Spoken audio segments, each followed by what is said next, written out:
God. Truly be. Hold on. There we go. I brought us live in the hopes that you would be delivering some good pet content, but no. She left. She's gone to snoof around and be mad at me because I've been making fun you of her. let the potato do what she wants. The sack of potato. She's the whole sack of potato. The whole sack of potato. You are correct. I apologize. That's on me.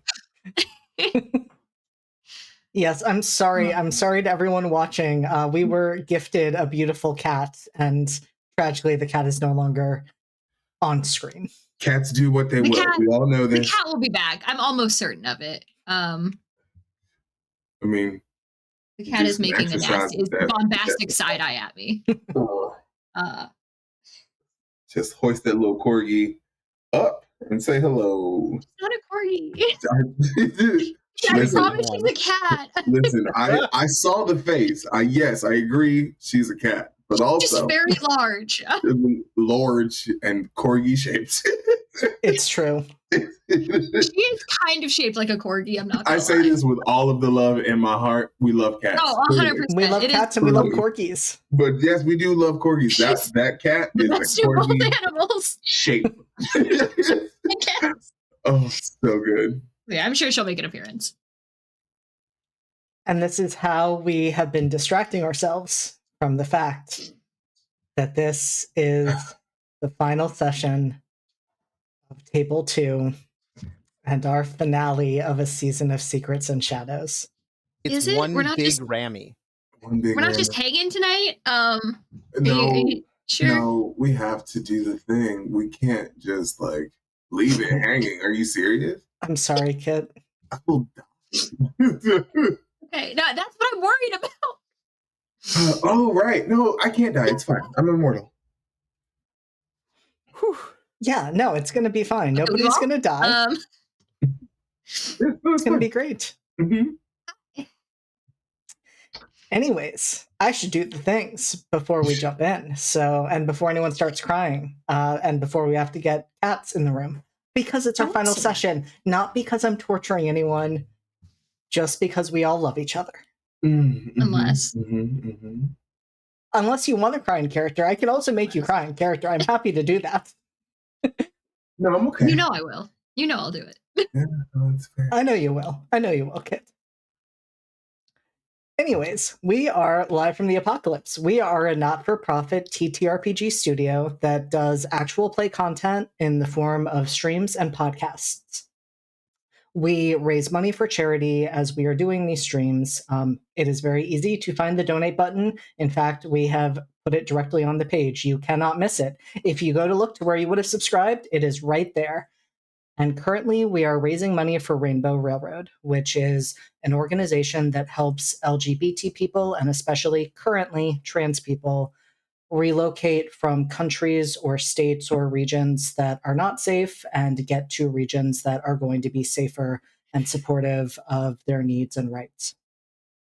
This has been a very queer game, so it would be really amazing if you donated during it to celebrate the ending of this first season of A Season of Secrets and Shadows.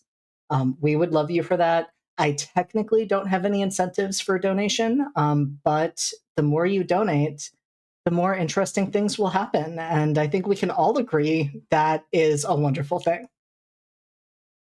Mm-hmm. I don't know why my cast is looking at me so skeptically. They love me. They love it when I say things like this. I'm in danger. Affectionate.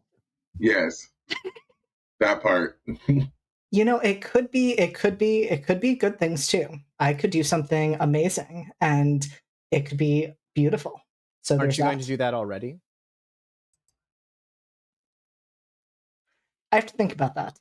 I'll get back to you on that, Alex. As it's relevant, I'll get back to you. Wonderful. Excuse me. So yes, please donate. If you do that, the McElroy brothers will yell specifically at me. I, unlike will not scream directly into the microphone to traumatize everyone else. Yeah, Justin, fucking grip it, baby. Thank you, Rad. Head down, dude. Yeah, dude. Nice. I, unlike JD, will scream. There you go. Just a little bit. Just a little one. And this is why I love the cast of Table 2, because they do things like that. Also, Raph, nice. Yes. Nice. Nice. Incredible. So yes, we got a is dice what from Baby happens. Vincent as well. Amazing. Can I get away? Excellent, thank you. We love the opinions being shared. So that is what happens when you donate. It is good things. And again, I will keep track of the number of donations, and we'll see how that might affect the session as it unfolds. Only good things. Only good things. Only good things.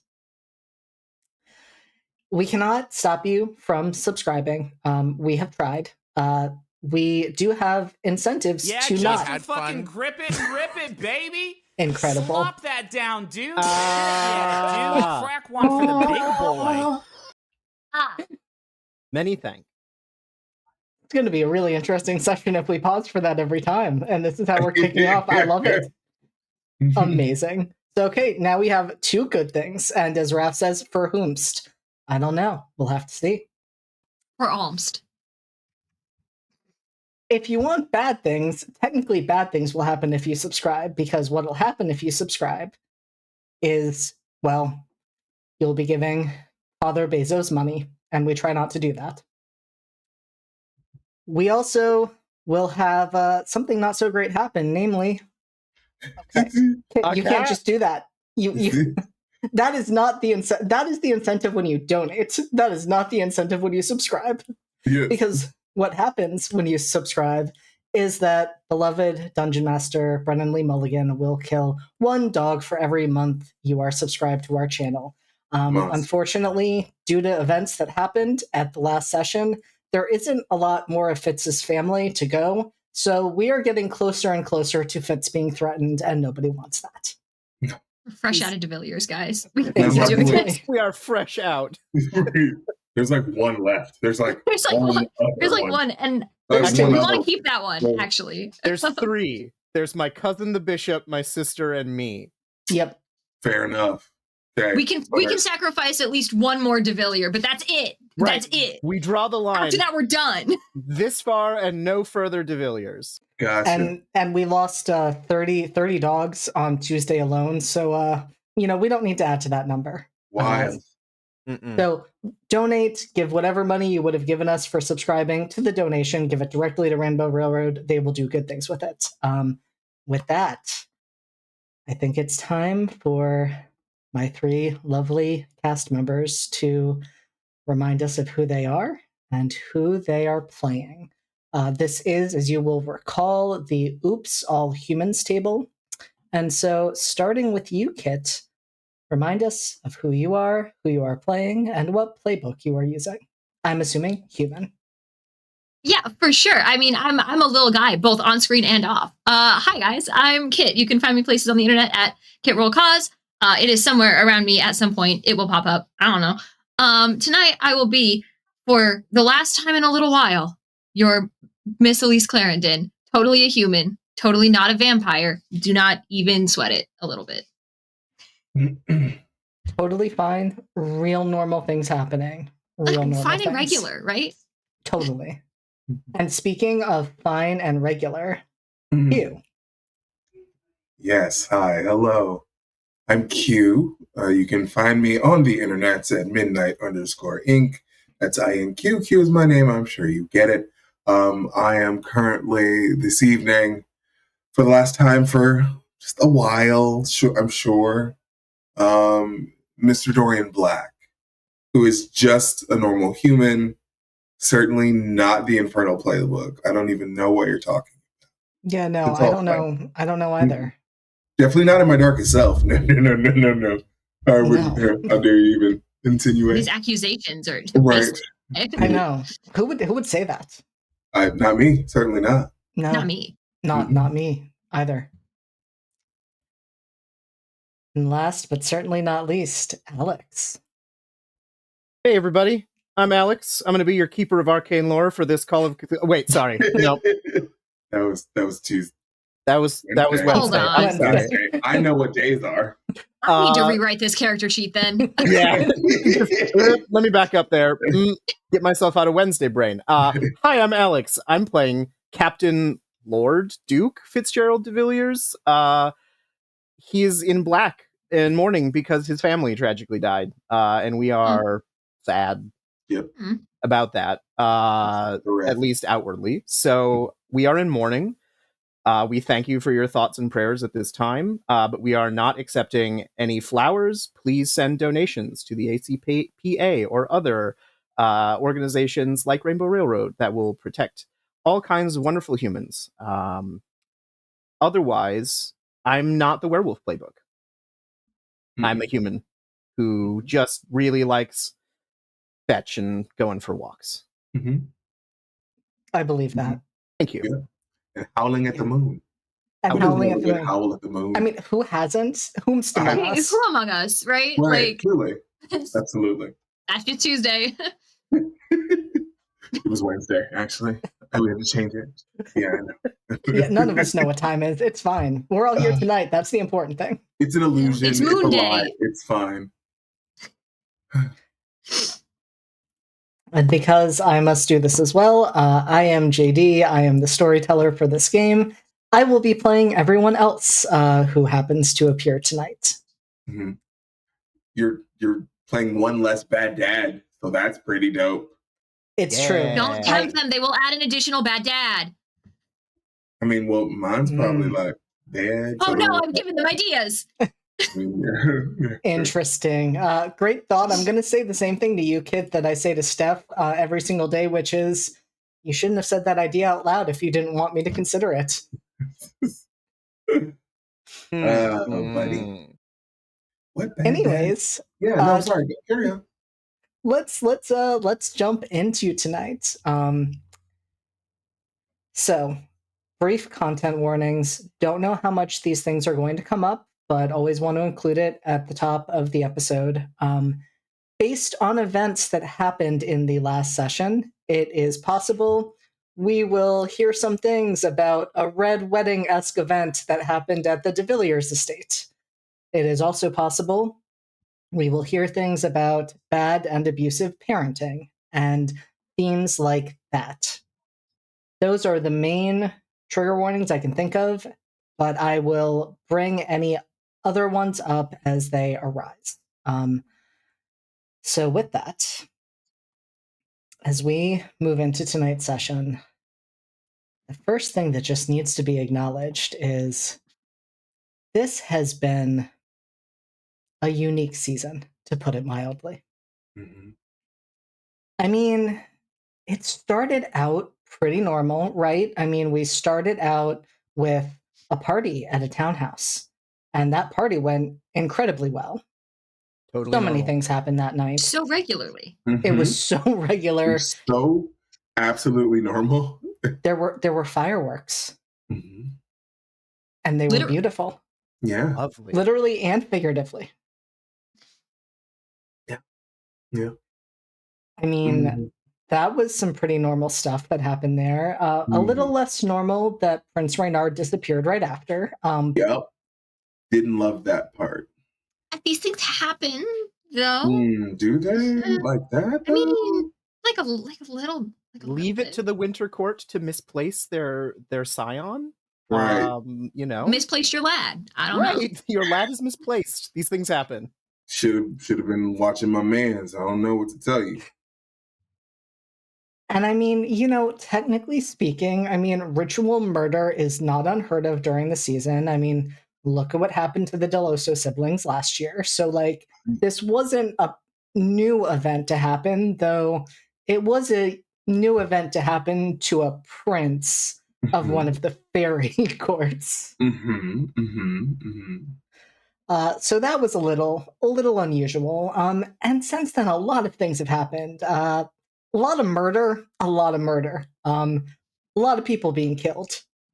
A surprising amount, number, though, right? I don't think so. We lost a whole family. I'm sorry. I'm hearing that the normal number is 0. Yeah. This just in. It's gonna be a whoops. I'm claiming whoopsie daisies.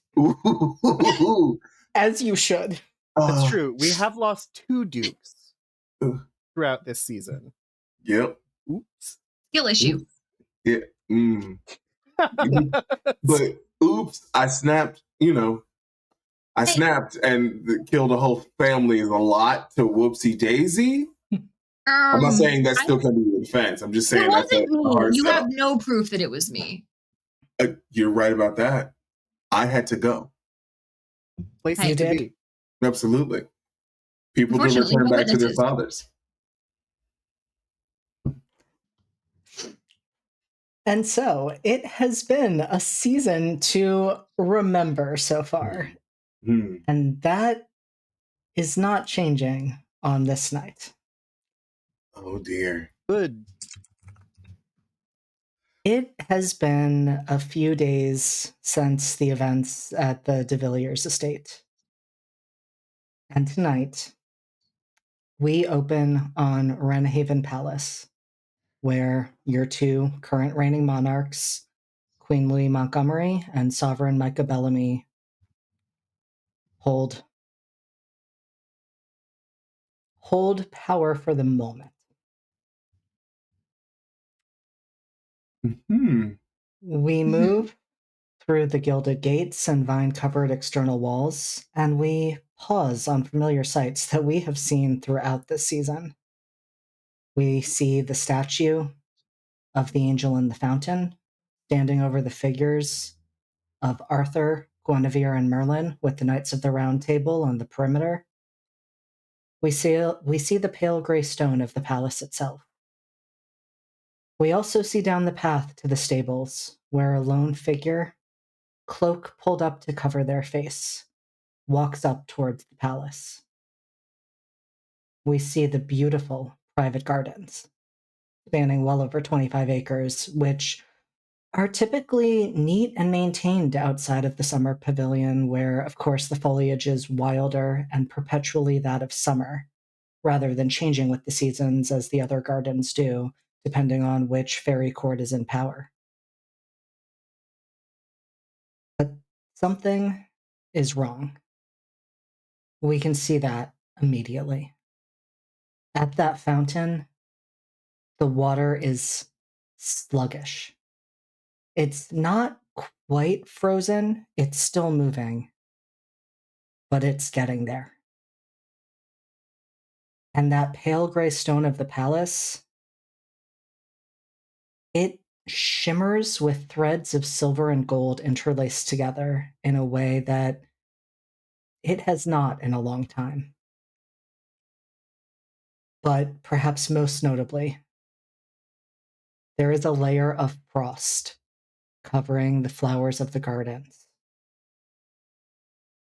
And not just the usual ones that are impacted by the change in reigning monarch of the fairy court. Even the ones at the summer pavilion, the never-changing ones, are lightly coated and glistening in the moonlight. And we move past all of that to a figure standing at the window, looking out at the gardens. Sovereign Micah Bellamy's blood-red eyes peer through the glass, and they take a deep breath in and raise a glass filled with blood to their lips. Their face is impassive as they gaze out, and when a knock comes at the door, they do not bother to turn. It's clear they expect it, as they just say, "Come in." That hooded figure that we saw walking up from the stables steps into the room and closes the door behind them. And Jo pushes back the cloak to reveal her short-cropped blonde hair beneath. But something is different about Jo as well. Jo's eyes are dark, almost black to the point of there being no iris. But right now, they are as blood red as Sovereign Micah's. Sovereign Micah does not turn to her, merely asks, "What is the response?" And Jo says, "He's amenable to discuss terms." Micah nods and takes another sip and says, "Good. Let me know when he arrives." And before you go, fetch Miss Clarendon. I need to have a word. Jo turns to leave. But before she reaches the door, Micah half turns to her, gives her a nod, and says, Jo, you have done well.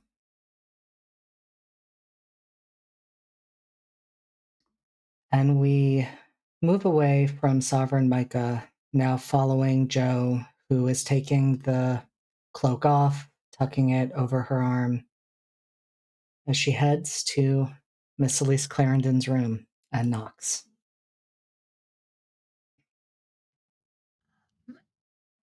Elise simply stands up from her writing desk, sets a letter aside,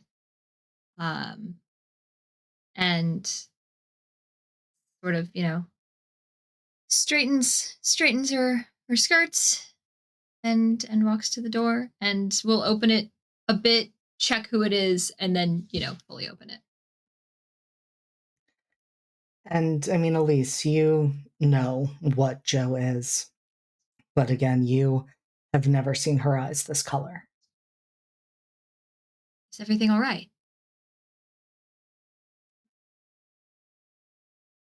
I would not go as far as to say that, Elise. But if it is something for you to be concerned with, the Sovereign will tell you. There is a lot going on right now, as you know. I'm sure there's even more than I'm aware of, somehow. Are you all right, Jo? And she smiles a bit and says, you don't need to worry about me, Elise. I've been doing this for longer than you probably realize. I don't mean to ask about your skill. I mean to ask about your well-being. This is an unprecedented time for everyone, I am sure. I can only imagine how stressful your duties have become. That's one of the things I love about you, Elise. You're always thinking about others. That's not an answer. I am doing as best as one could be doing. And I appreciate your concern. I suppose that is all I can ask.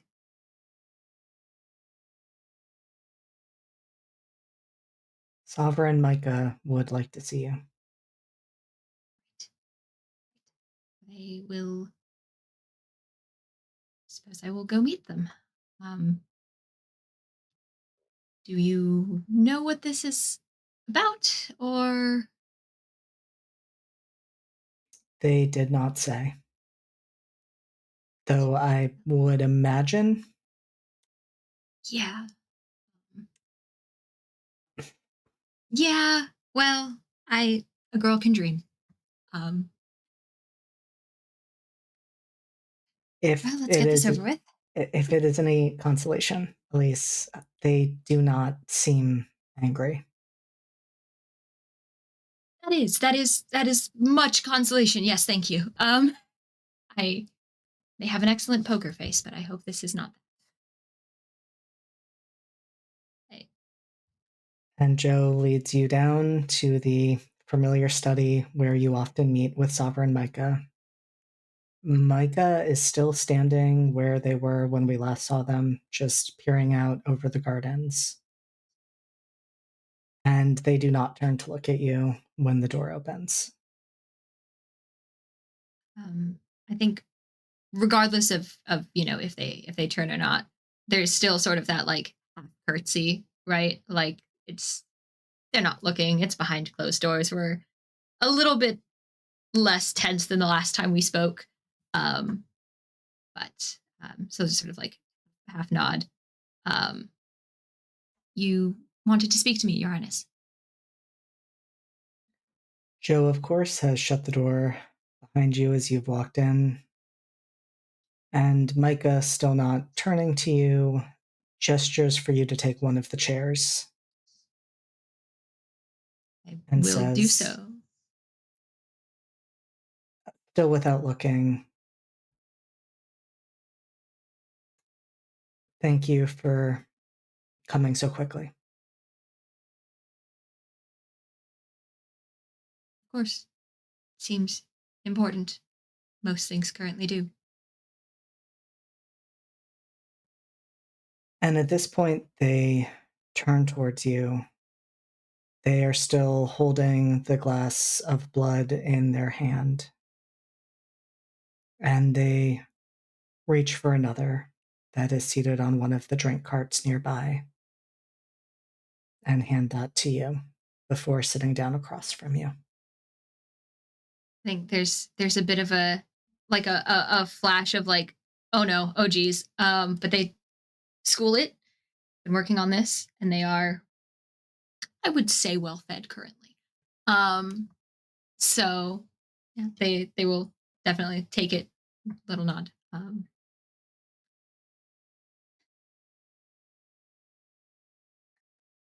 Micah doesn't say anything for a long moment. They take a sip of their drink and they're studying you intently.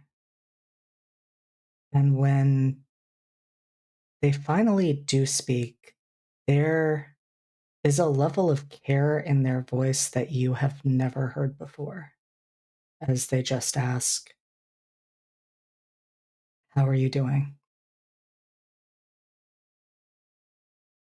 Elise is sort of staring at the glass, like sort of testing herself to see like how long can she hold it right here, and like not like before that sort of like urge to just down the whole thing happens. So they're sort of a little bit lost in thought. I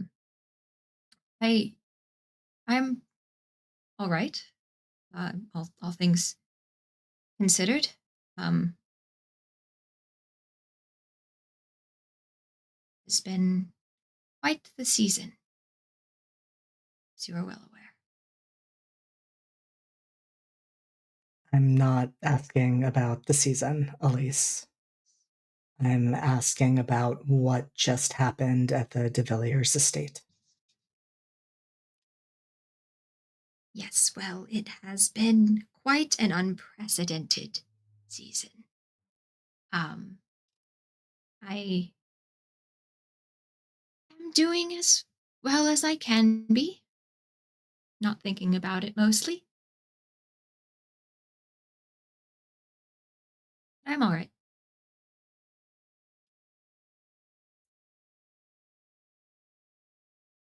I know that there are a lot of decisions that I have made for you that you did not understand, and even if you did understand, you did not appreciate.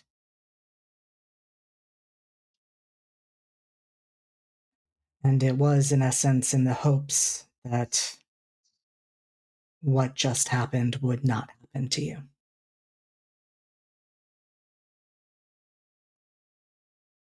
If you are worrying I that was not a decision that I made, do not. I It was an unexpected turn of events, but it was one that I was a decision that I made fully myself. It needed to happen. And I wanted to help.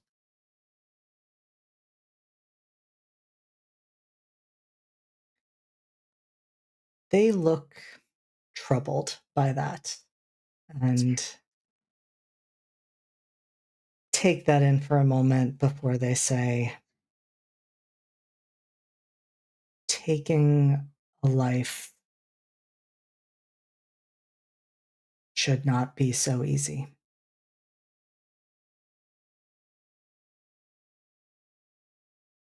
Don't mistake my willingness for ease, Your Highness.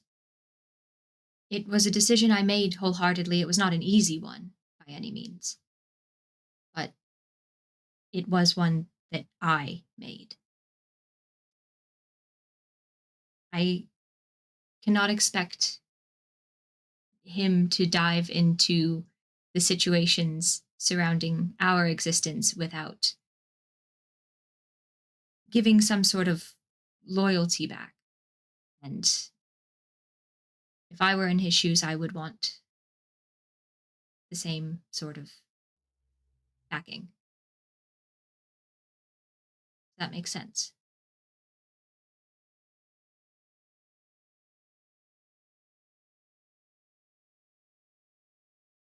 You love him. I do.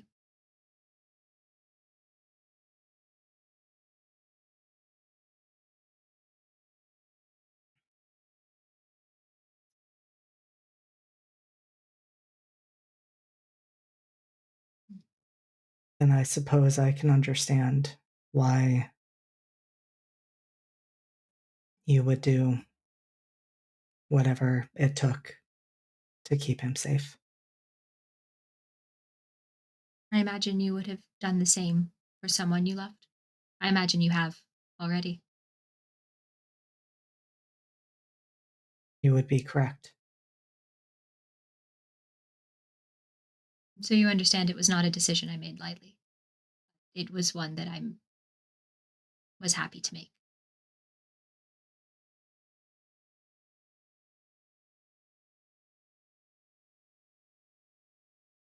Yes, I can understand that, Elise. And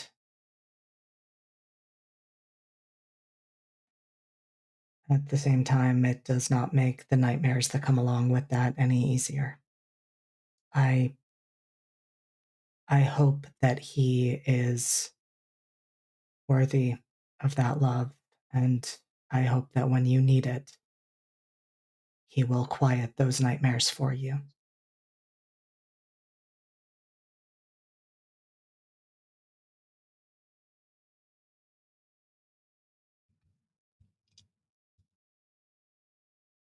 I think she's quiet for a long moment.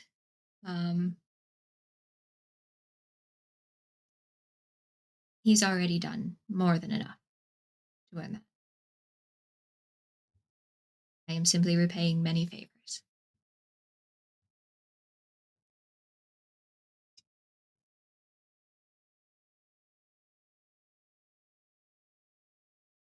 I would rather you not be in danger, but I think that is a rather fruitless wish at this time for a number of reasons. The danger is going to come whether we want it to or not, Your Highness. It already has. At the risk of overstepping my position, I think it is prudent to have all of your assets available to move. I am one of them. And I cannot do any good, nor can I protect myself or those I care about, yourself included, locked in my rooms.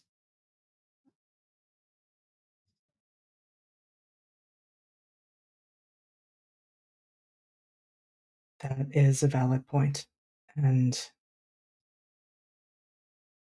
I would like to request that when you do leave the palace, you continue to have Joe come along with you. I imagine she must be getting tired of these excursions and babysitting. There is a difference between guarding and babysitting. Have I not proven that I can handle myself? I appreciate the guarding. I'm not saying no by any means, but you can trust me to some extent to keep myself alive. I will keep Joe about if that is what you wish. But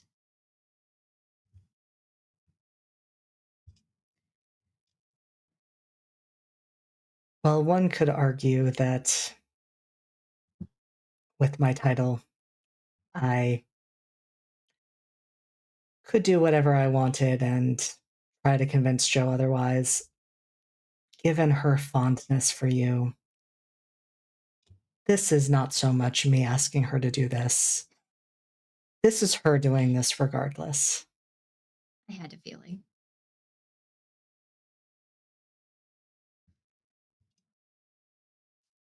Well, I appreciate the gesture regardless.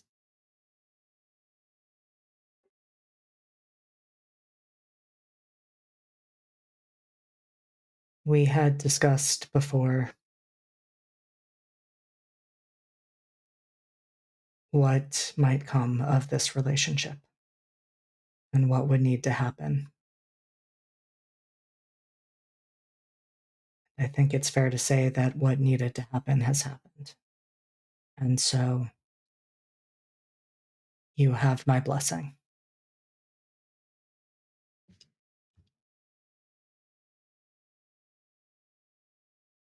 I appreciate it, Your Highness.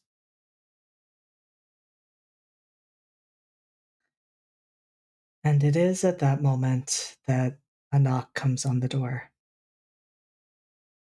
We're expecting company.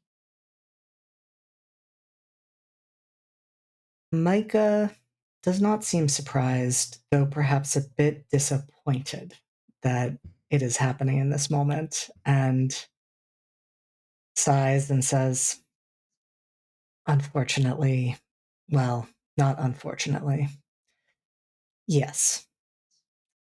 And the door opens, and Jo steps inside and says, he's arrived. It would seem that Queen Louis is ready for you to meet her in the throne room. And Micah nods and stands, placing the glass of blood off to the side, and says, my apologies, Elise. Ooh. Should I be concerned, Your Highness? In this exact moment, no.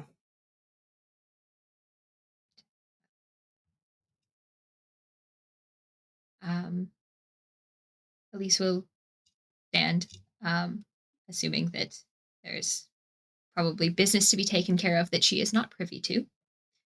And will simply say, I hope you would also consider my offer as well. If you need anything from me, I am in your court.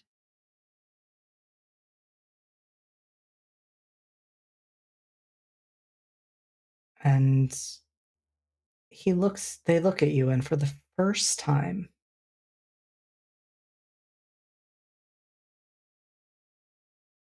there is a look of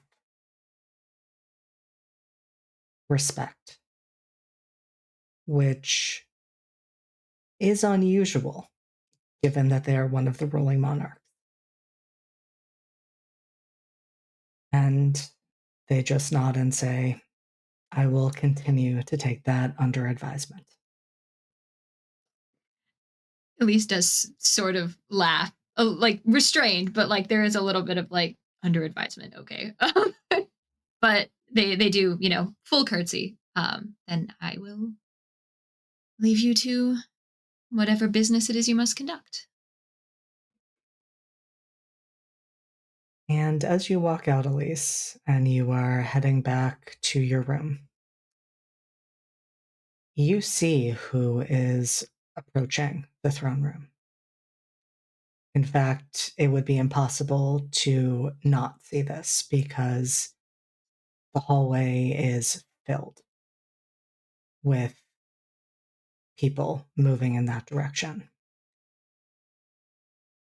And you see someone whose path you haven't crossed really much at all since that ill-fated ride. You see Prince Xavier of the Spring Court, and he is decked out for battle.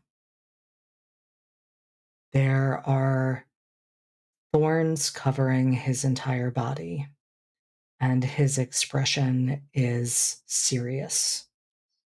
And he is being escorted by a number of guards who are walking to the side, behind, and in front of him as he makes his way towards the throne room.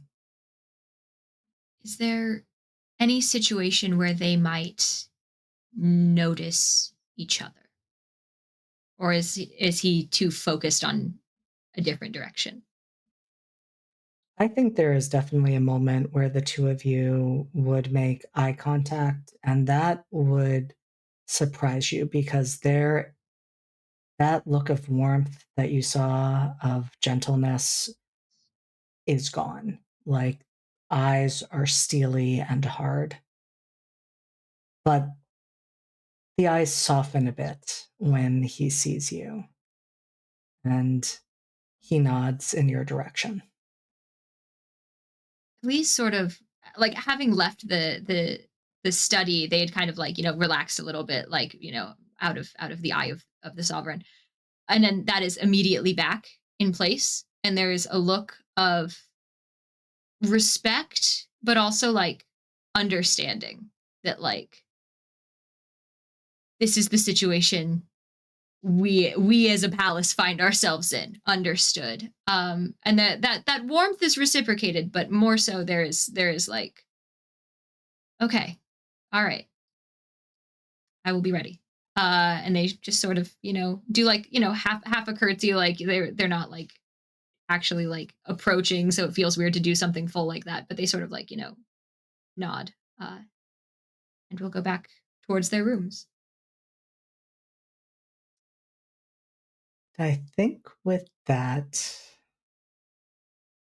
we are going to move over to to Dorian. And I'm already thinking of who you will be talking to in a very I'm sorry, who's at the table? Guest star. Miss Cousy. Miss Cousy. Miss Cousy.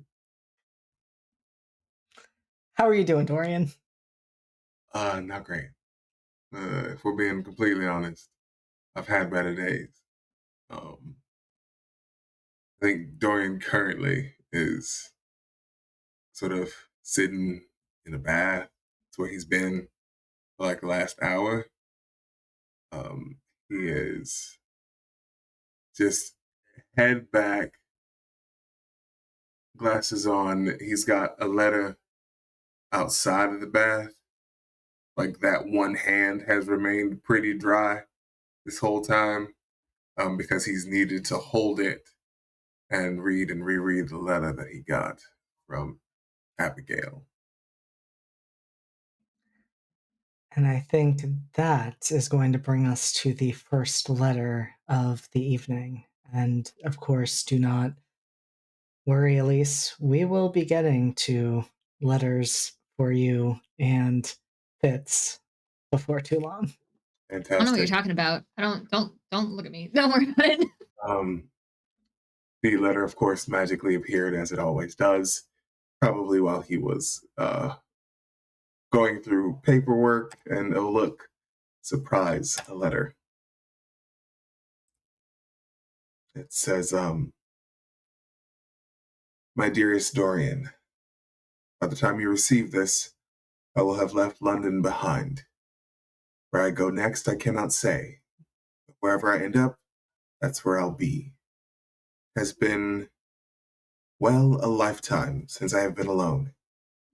Even in solitude, I could always feel the minds of my thralls brushing against my consciousness. I will confess the silence is far more pleasant than I ever imagined. My own mind is not so bad a place to be these days. I never offered you congratulations before I left the city. It was difficult to imagine facing anyone after the ordeal at de Villiers Manor, and still harder to imagine facing you, if I am honest. But rest assured, Mr. Black, I am happy for you. Perhaps when I return we might speak more, and yes, I do in fact intend to return. I may be going to find out who Abigail Donatelli truly is. Rest assured, I will be bringing her back and unleashing her on this court without mercy or quarter. And speaking of mercy, thank you, Dorian, for all that you did for me, even though you alone saw me for what I truly was, a lost and scared little girl pretending to be a demon. Having you by my side, while it wasn't what either of us claimed it was, showed me what I was missing and saving me. That showed me that I didn't need it to be cared for. I may never be able to repay you for any of that, but I will make you a promise. I will not stop trying. I think I will still be a princess of hell, not kind, but protective, not possessive, but loyal. Perhaps you shall fall in love with me for real this time. Wouldn't that be embarrassing for you? Until we meet again, Dorian Black. Gratefully, and no one's but my own, Abigail Donatelli.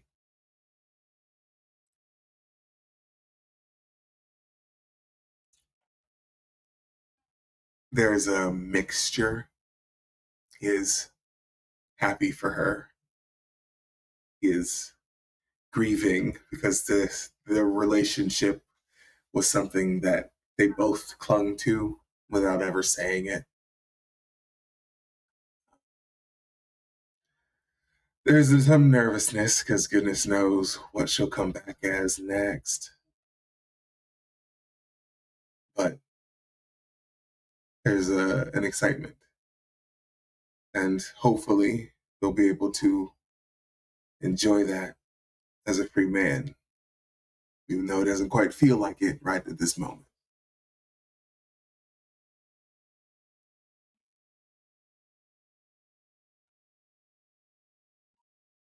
And it is at around that moment, Dorian, that you can feel Abraham pulling on those strings that remain.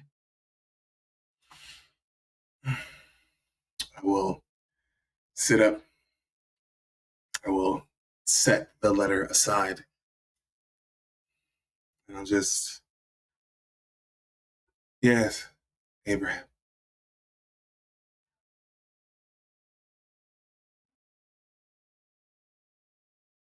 And Abraham is, of course, very deliberate in his word choice and says,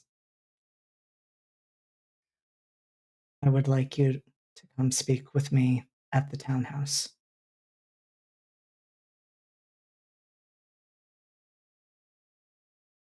Very well. I'm on my way. He's going to get dressed, wearing black as usual. Of course, he's got the red coat, just sort of hanging on his shoulders. And he will make his way to the Donatelli townhouse. Just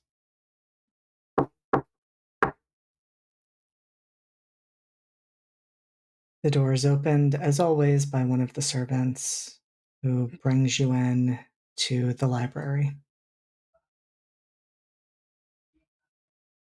Abraham is standing in front of the fireplace with one of his arms resting on the mantle and a glass of, might be whiskey, might not be. You do know your liquor, though, so there is that. mm-hmm. Kind of dangling from his fingers. Is there a drink tray somewhere? If you look around the room, there's one in the corner. Cool, I'm gonna make myself a drink. Might as well be liquored up if I'm gonna get fucked.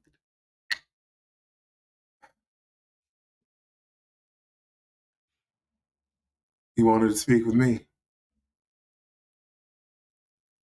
I did. What can I do for you?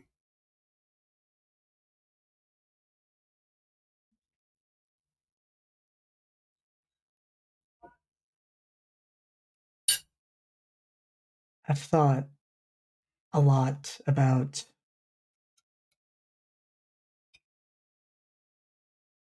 what I might ask of you, what I could ask of you.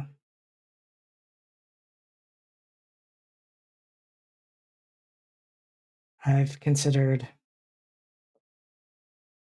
well, I think it's fair to say all of my options. Mm-hmm. I could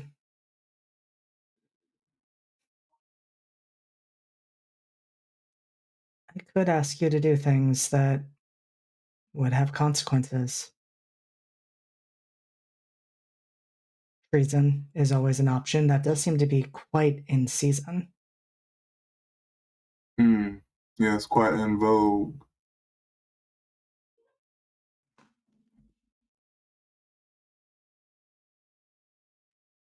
I could ask that of you.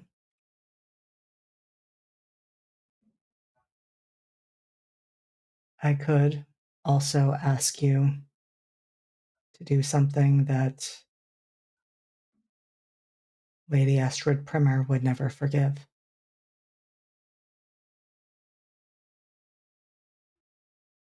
You could?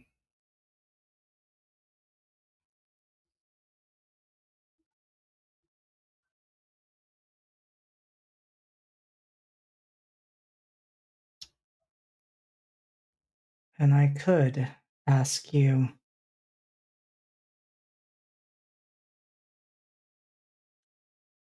to repair the damage that you did to my daughter.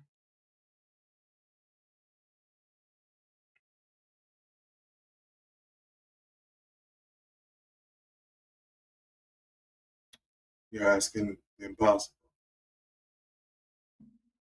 You know that. Am I?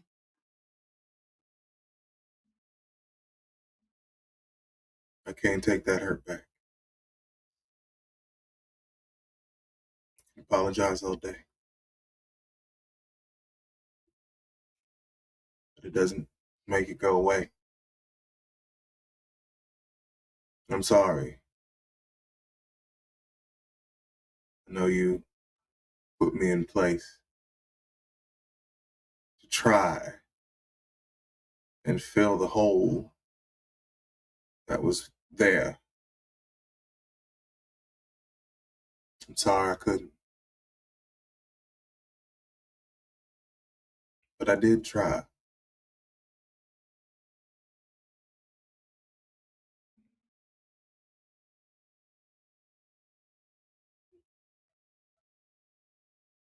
That may be, Dorian, but we both know you could have handled that with much more respect and decorum and care. You are correct. I won't deny that. I had intended to. Unfortunately, the whispers got ahead of me.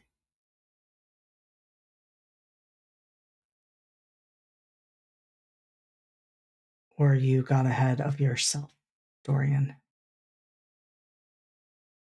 I saw what was happening. There were opportunities.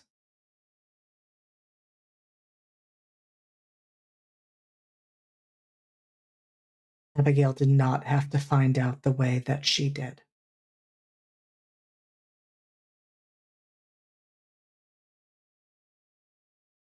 You could have told her.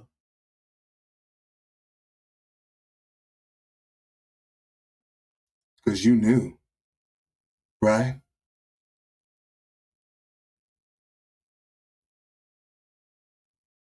You saw. Don't get me wrong. I fucked up. I admit that. But you, Abraham, you failed it too.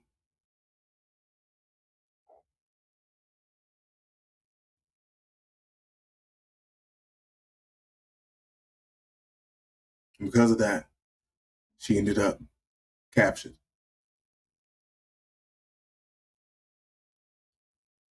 She was fine. You trained her well. She's always been strong. But she shouldn't have been in that position. And I own my part of that. Do you?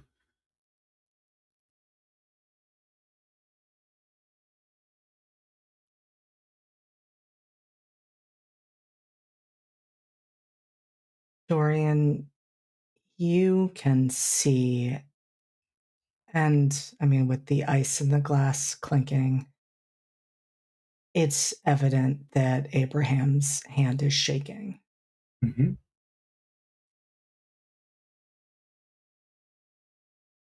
And there's a moment where you think it's in anger. You're waiting for that outburst. You're waiting for him to throw the glass. But he doesn't.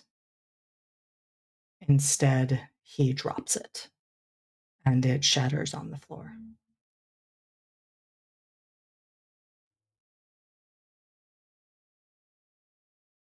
And he turns to you and says,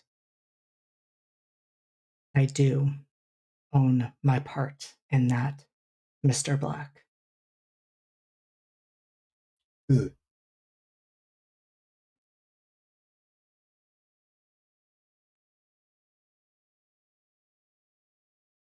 And that is the reason that I am going to do what I'm about to do.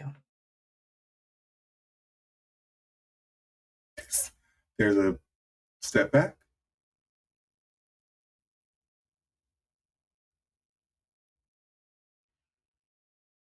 And he reaches out a hand to you. And you feel those last strings that are attached unhook. And you can see as they float back, disappearing into shadows, folding into Abraham's hand.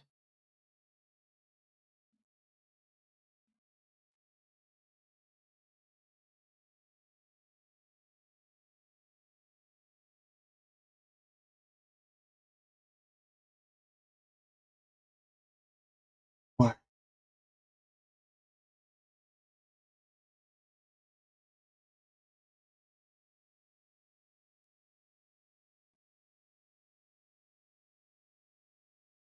Because when I thought about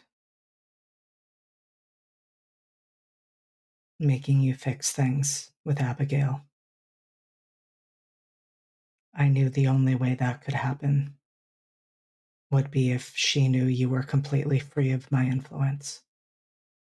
If she knew that the words coming out of your mouth were purely your own and not compelled by me. And I have to trust that you will do the right thing. And I'm putting that trust in you. But you are now your own person.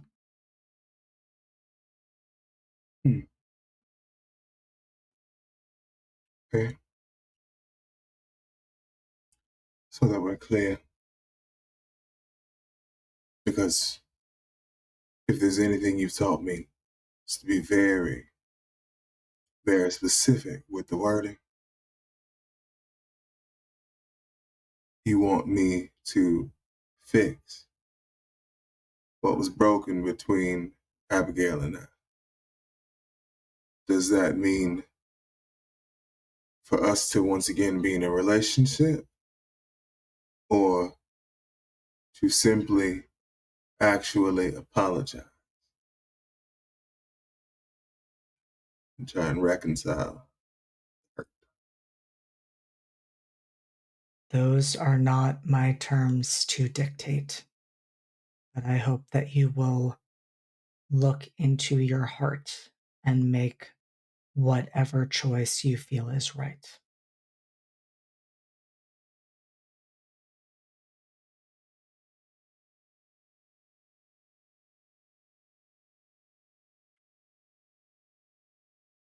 Farewell.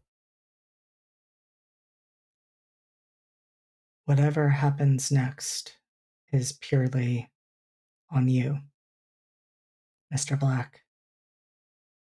I have no control over you. This is true. Thank you, Mr. Donatelli.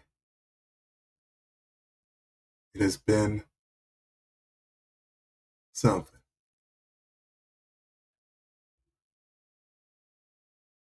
I wish you well. I would say it has been a pleasure, but we would both know that is a lie. I mean, started that way one time, but that was just the first hook.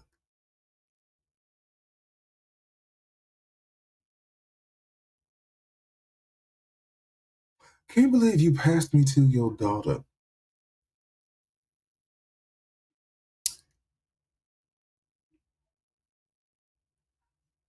It's a bit different in hell. Apparently. Oh well. I'm assuming with this I'm back to being mortal and like absolutely killable. That would be the unfortunate trade-off of this, yes. I'm fine with that. I just wanted to be sure.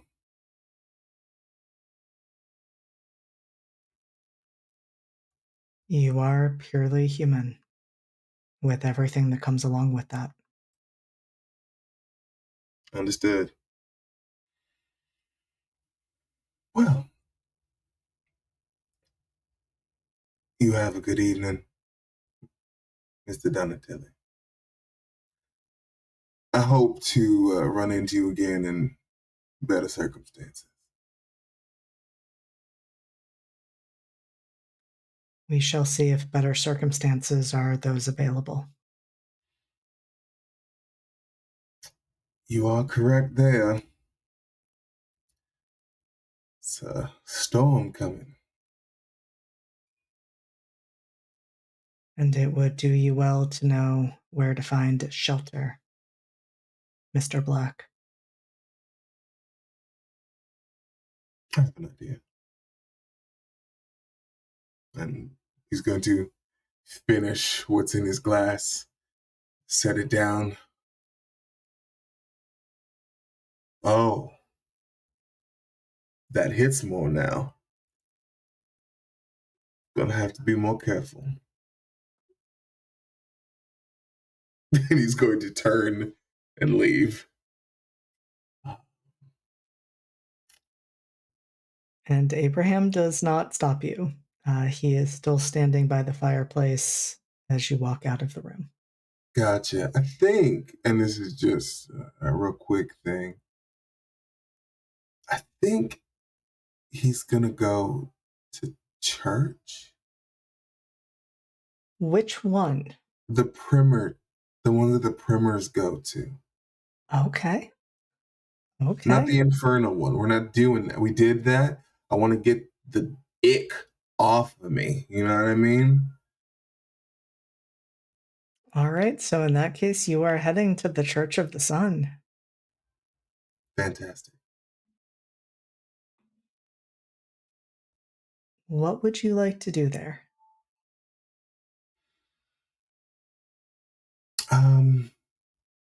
I think he's been in the dark for so long. He's just trying to get reacquainted with the light.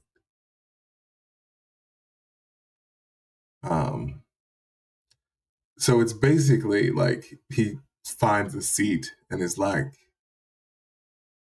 hey, I'm Dorian. I think I fell in love with one of yours. So I figured I'd introduce myself. I don't normally do this. I've been a sinner for a while. Like, is this like a call and response sort of thing? I have no idea what I'm doing. I'm just talking to myself. Sorry, the last guy that I was sort of entangled with would respond, but he was a bit of an asshole. Am I allowed to say that in here? I don't. And he's just gonna kind of go like that for a little while. And I'm going to say that the person that you ran into is one of actually the priests. Like, it's actually a pretty quiet time at the church. So Gotcha. you are there talking to him. He looks slightly panicked at different points, but this isn't entirely unusual. I mean, Gotcha. people move from the infernal church to the Church of the Sun and I think all places between. I think it should be noted that Dorian was absolutely like looking up at the altar at first and then realized there was a person there. So he's just switched it to the priest now. Hey, yeah, I don't know how this works. I mean, I didn't really go to the infernal church either. Um, but I was in a real bad situation when I was back over in the States. And I kind of got tricked into selling my soul. But I'm back now, so that's nice. But I am like fully mortal, so I figured, you know, what's up with that guy? I should probably talk to the sun guy, you know? You are putting a lot of words out there. Again, Priest definitely looks a little bit overwhelmed just with the amount that is being shared, Mm-hmm. but is clearly thinking through like what you need next. And I don't think we'll exactly go to that because before he even has a chance to respond, Dorian, as you are sitting there, sunlight is coming through the windows. It's falling on your body in patches of red and gold and orange and yellow. And you feel warm for the first time in a very, very long time. Hmm.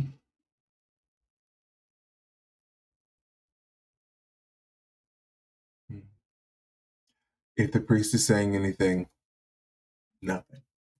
I'm hearing none of it. I'm just a cat in the sun, just absolutely having a fantastic time. And I think with that, we're going to leave Dorian in the Church of the Sun with his new friend, who we will call Father Paul.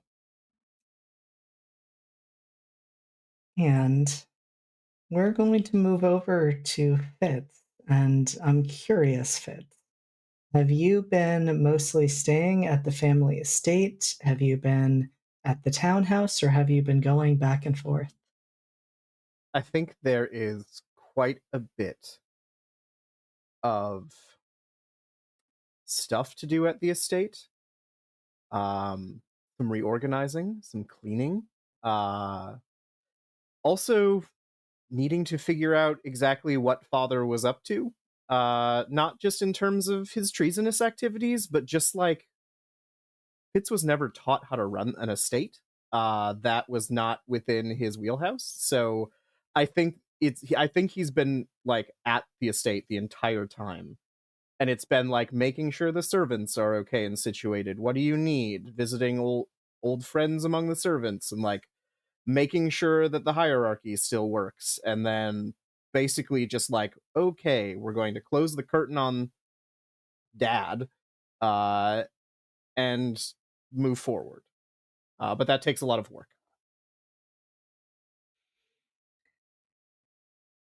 And so you have been doing this for a few days, and that's a few days longer than you had expected it to take for this knock to come at the door. Okay, great. I think that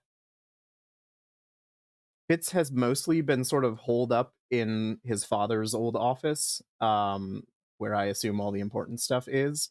So I think, and he's trying to like do what's expected of him, so I assume he would allow a servant to take the knock, whoever is, and sort of bring them to him.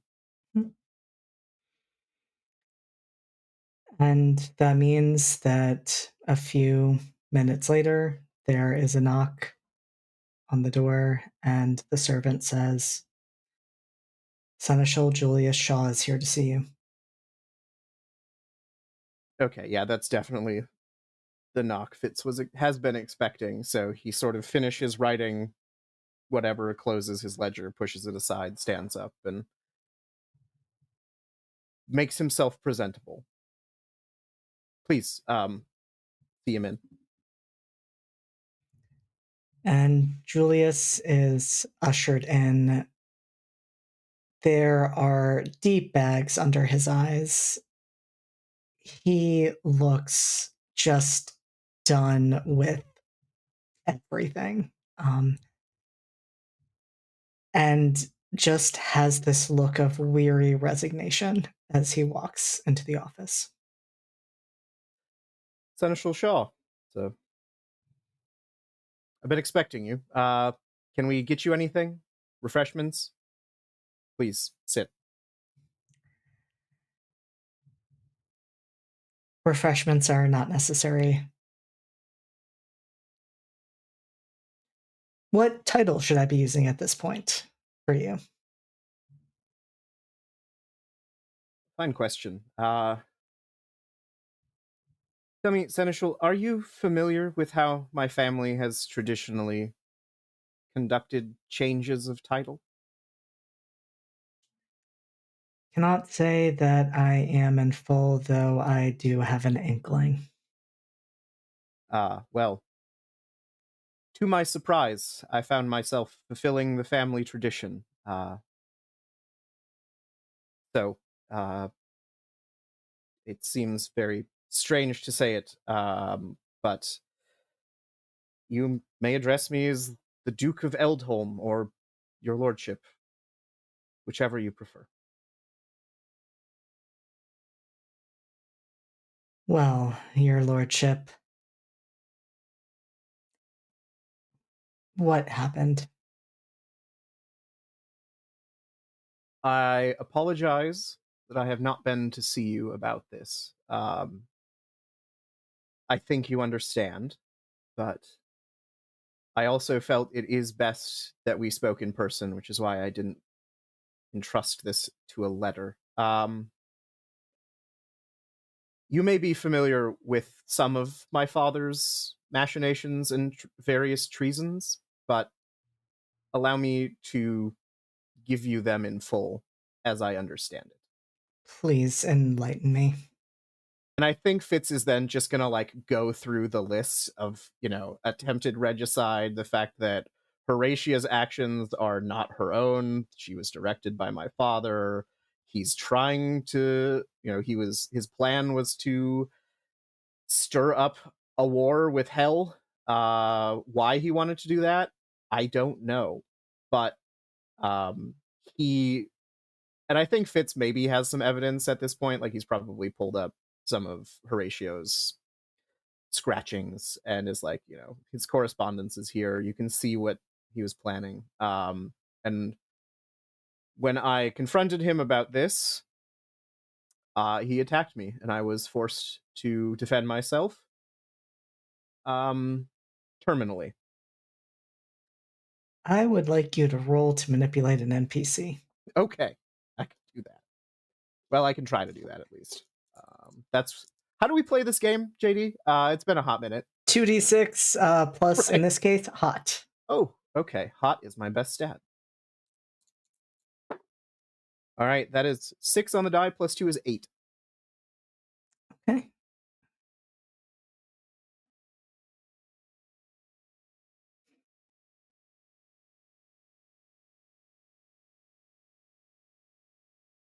Julius studies you, and it may be in part because of what he is as the Cerberus.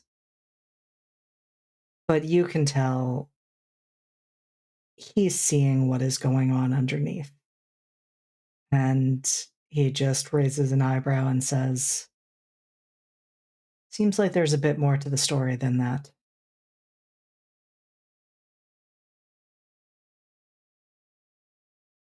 I think Fitz is feeling a little bit like he's back in school days, and Julius is very much like a sort of disappointed tutor almost, and so he puts his arms behind his back and sort of shuffles his feet a little bit.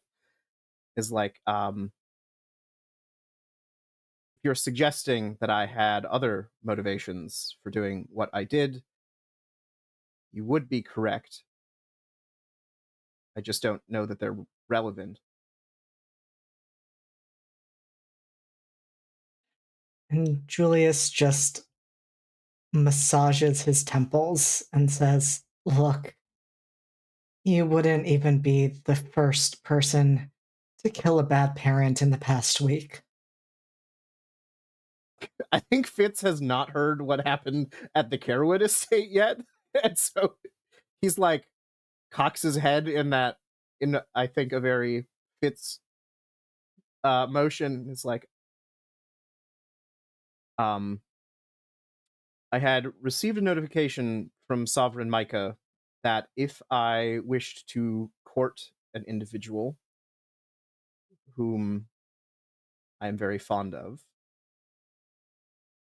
whom I love, then I would need to make a break with my family. You seem to have done that.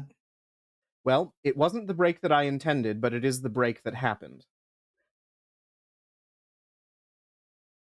And if that was in the back or middle or front of my mind when I confronted my father, then it may have influenced me to be a bit more extreme in my solution. However, I assure you, I am and have always been a loyal servant of the crown, and the fact that my father was plotting against the sovereigns did mean something to me.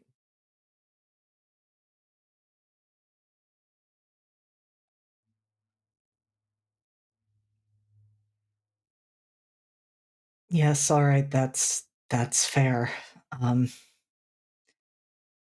Don't know how I'm going to explain away an entire family, but Listen, my father, as you may understand, was a charismatic and powerful man, and the majority of my family truly believed in what he was doing. I did not want to harm them if I didn't have to, however. When confronted, they also forced me to defend myself. They did not follow tradition, which I personally find somewhat amusing, given that that's where they hung their hat for so many years. yes, well, when people are backed into a corner, you do tend to see their true colors. Yes, and theirs were yellow, and then red.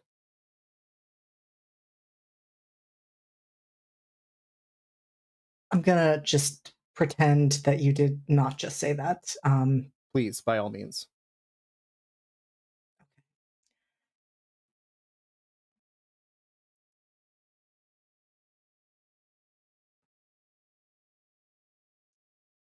You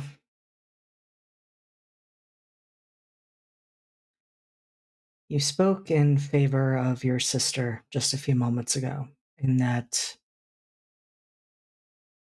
you specified that her actions were not her own and were a result of your father's influence.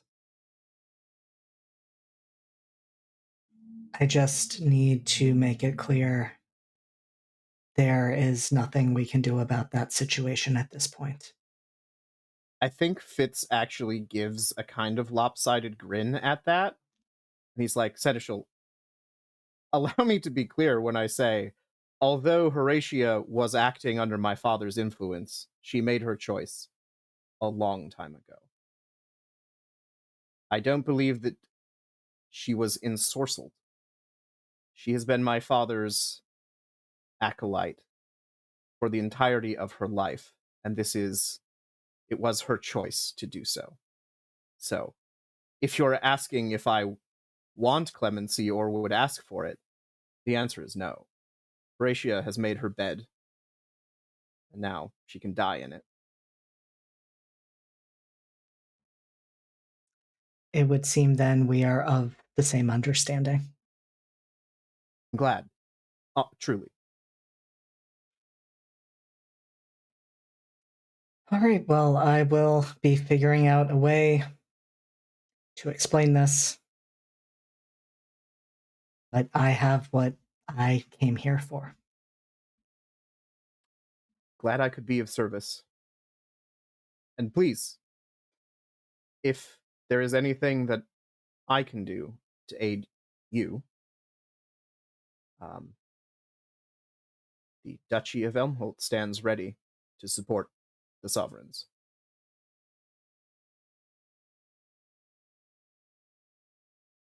Julius goes very still when you say that and studies you intently. And then, after a long moment of silence, says,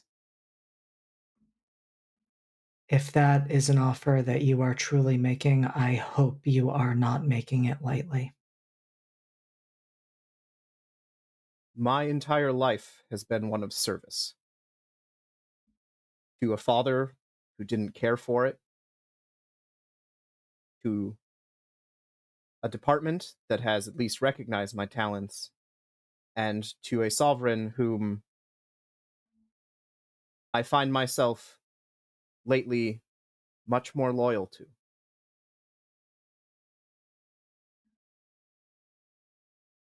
I think I'm ready to choose to whom I serve, and I am happy to make that choice.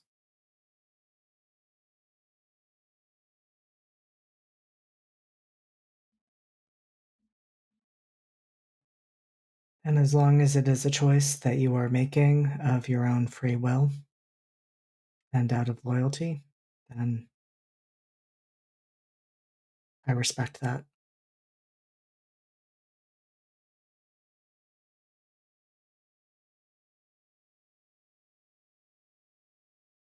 Well, is there anything else I can do for you?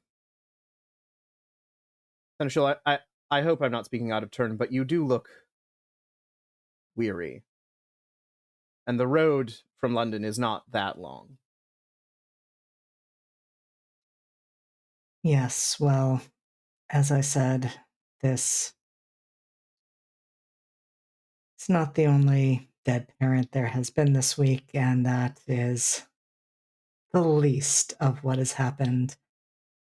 I do have one final question, though, Of Your course. Lordship. I spoke there of free will and loyalty.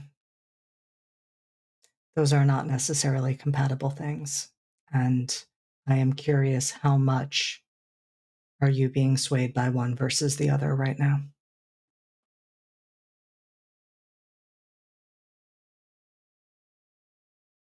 I think Fitz takes a long, deep breath and says, for the sake of the person for whom I have already done things that I never thought I would be able to do, there is nothing I won't do. You have my loyalty. I've given my free will to another.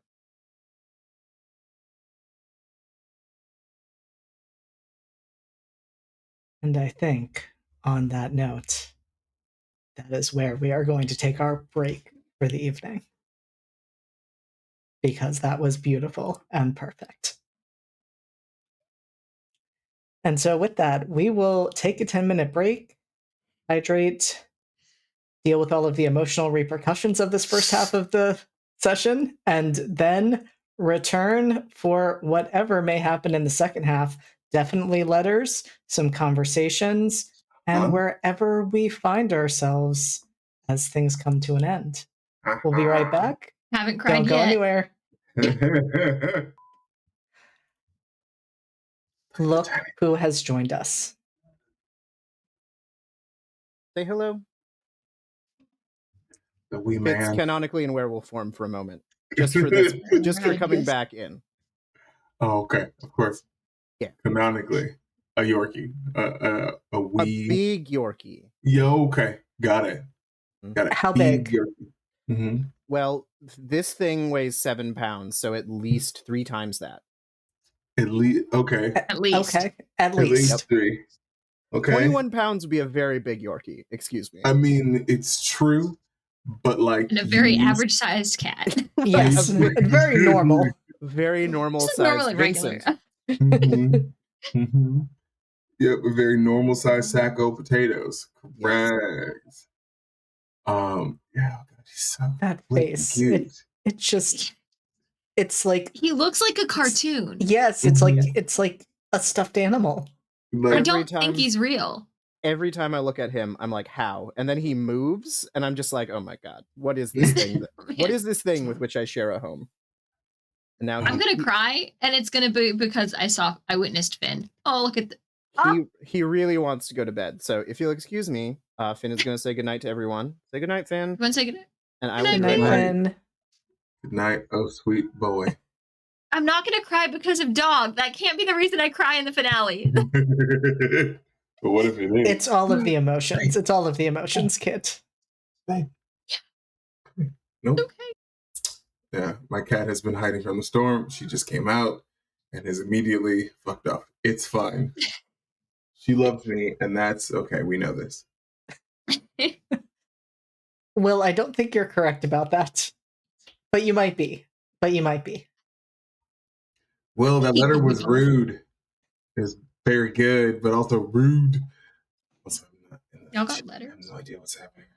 And speaking of letters, I think that is where we are going to begin. And so I'm curious where we find Fitz as he is looking over some of that correspondence. Yeah. So I actually don't think Fitz has really moved. He's still in the study, which was his father's and is now his. And he has 2 letters on his desk in front of them. And he is currently perusing one that was delivered by a familiar-looking servant. But this time, their eyes were clear, alert, and eager in a stunning reversal that Fitz really didn't expect. But the letter reads, Duke Fitzgerald de Villiers. Do you know, Fitzgerald, that I think perhaps you were my first friend in this world? How strange that is to say, yet from the moment we met, I felt something from you. I thought perhaps I could use it to ply you, to bend you to my cause, but you, of all people I have ever crossed paths with, saw through me. I thought that perhaps if you showed me the monster inside you, and I showed you that I did not care, you would trust me. But I think quite the opposite happened, didn't it? You saw through me, instead, saw the monster I was hiding, and you came to save me, regardless. If that isn't friendship, well, please don't correct me. It feels like it to me, and I'd like to relish that feeling, if I may. You and I spoke of many things, Fitz. Most of them have not come to pass yet. I'm leaving London for a time, and I'm not sure when I plan to return. When I do, however, I offer you what I once did in good faith, a breaking of the cycle, a chance to make something worthier than what is already here. I care little for swords, my good Duke, but know you have mine. And if I might inconvenience you to deliver a message to Miss Clarendon, assuming you have not caught up to your consummation and made an honest vampire of them by the time this reaches you, I would ask her forgiveness for what she saw in your basement. I would say I was not myself, but I think perhaps in that moment I was more myself than ever before in my life. I hold the deepest admiration for you, Elise. You risked your life to save mine when we'd never spoken face to face before. I imagine the experience coming back to yourself was not easy or comfortable. If you'd care to unburden yourself to a listening ear, I know a thing or two about losing yourself and facing the you that looks back in the mirror the next day. And if there's anything my father or the infernal church can do to help, untether you from your prior obligations, you have only to ask. I owe you both far more than that. That reminds me, when time permits, you should seek out my friends, Carmen Del Oso and the Duchess Carewood. I think you all would have much to talk about. I confess, it will be a lifelong regret that I was barely conscious during my rescue.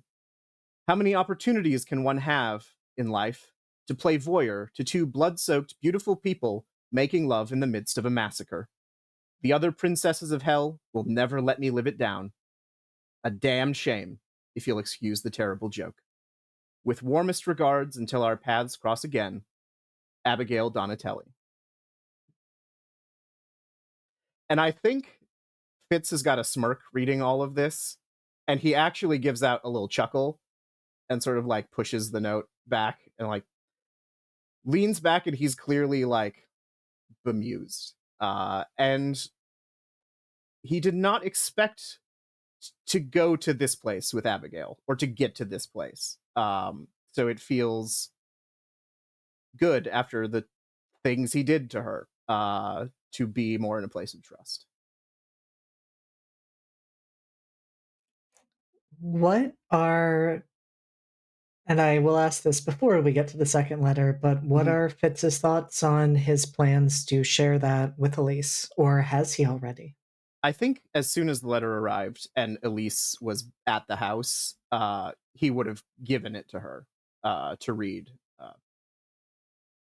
And I think he might have given it to them with like a like sort of eyebrows raised, like, come back when you're done reading that and let me know what you think. What was Elise's reaction, Kit? I think it was like an earnest, oh, that's sweet. And then like the slow creep of a blush and an audible, oh dear. Incredible.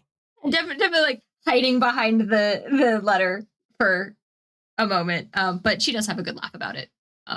It's we can laugh about that, I think. I also don't think Abigail is inclined to tell anyone, if that makes you feel better. I think anyone who would believe it would already be able to come to their own conclusions. I think that's correct. But I think that brings us to the second letter. I think that is fair. Which I think arrived before Abigail's letter and has been on Fitz's desk the entire time, and it's flat at the moment, but it was clearly like crumpled at one point and then smoothed out and then left there, and he's come back to it a few times, and each time he does, he crumples it again and then flattens it out. Like there's just, so it's very like creased and it's almost hard to read at this point. But the letter arrived in a plain envelope a day or so after the event at the de Villiers estate, unmarked and on plain paper. And the letter reads, Dear Captain, I was both shocked and concerned to hear that there was an attack on the de Villiers a night or so ago, though once I found out that you were okay, I will admit I was relieved. And forgive my referring to a prior title if it has changed. I know not that any new one is official. Having you at the helm currently is a boon to me, as I am writing to make a request of you I couldn't otherwise. I will speak plainly. Tensions between my court and the Regency here are at an uncomfortable high, and to add on to the tensions between Fey courts, tensions between the Fey courts are rising as well. I feel I can trust you as someone I am close to does, and in my intention to stake claim to the throne requires I seek allies in places other than the Fey courts. You are strong, that much anyone can see, and you were kind when we first met. I need an ally with your background and history, and although this will be a very dangerous undertaking, I hope you will see the opportunity to help resolve tensions and be willing to lend your aid. That said, I am still awaiting a response from the sovereigns on this and do not expect you to say yes. Anyone asking anyone's aid on such a dangerous task such as this is a necessity I wish I did not have to partake in. Should you decide to help me, you will find me deeply in your debt, and should you call on me for anything, I will do my best that I can to aid you. With most sincerity, Lady Octavia Frostpin, Scion of the Winter Court.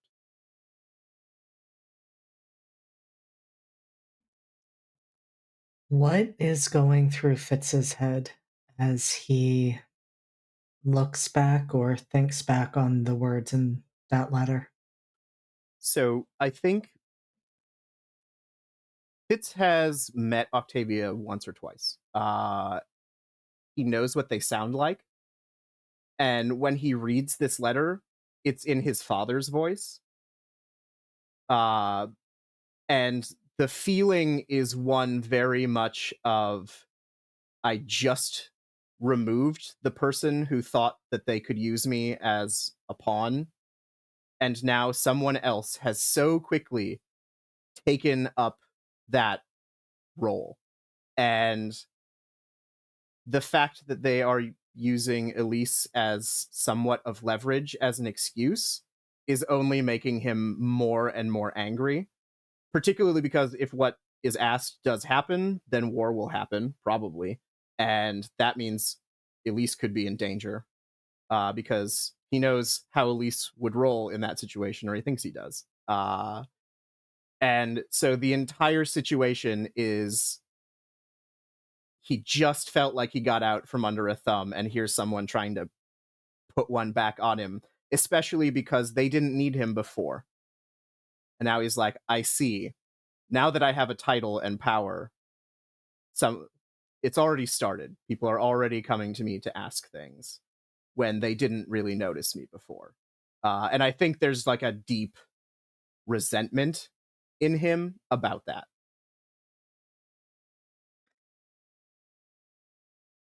I know we established that Fitz shared Abigail's letter with Elise. Has Fitz shared this letter with Elise yet? No, but I think he's at the point where he knows that it's affecting the way that he's interacting with Elise. And so he's decided that, like, okay, we're going to talk about this. Because we also said no secrets. And so, like, in the spirit of openness, the next time Elise is at the house, he's gonna bring it up. And I think that moment has been a bit of a challenge just because so much has been happening. There's been so much that you have been juggling, and there was, of course, that period of time where Elise was not allowed to leave the palace. And now that they are able to come and go a bit more frequently, I think the first question I would have is, at this moment, are we still at the estate, or have you gone back to the townhouse and met up with Elise there? I think it would make sense that after Julius comes through and, like, not that things are settled, but like Fitz has the assurance that we're gonna, put this behind a curtain and just sort of move forward, is the sort of indication he got, and that's what he's been waiting for. So now that things at the estate are basically sort of back to normal, he's got people that he trusts running things. Yeah, he'll go back to the townhouse with that letter in his pocket at the very least. And I think before we bring Elise into the mix, I'm curious, Dorian, have you been remaining at the townhouse? I know you were in the process of looking to purchase your own residence for yourself and Miss Primer. You are muted, Q.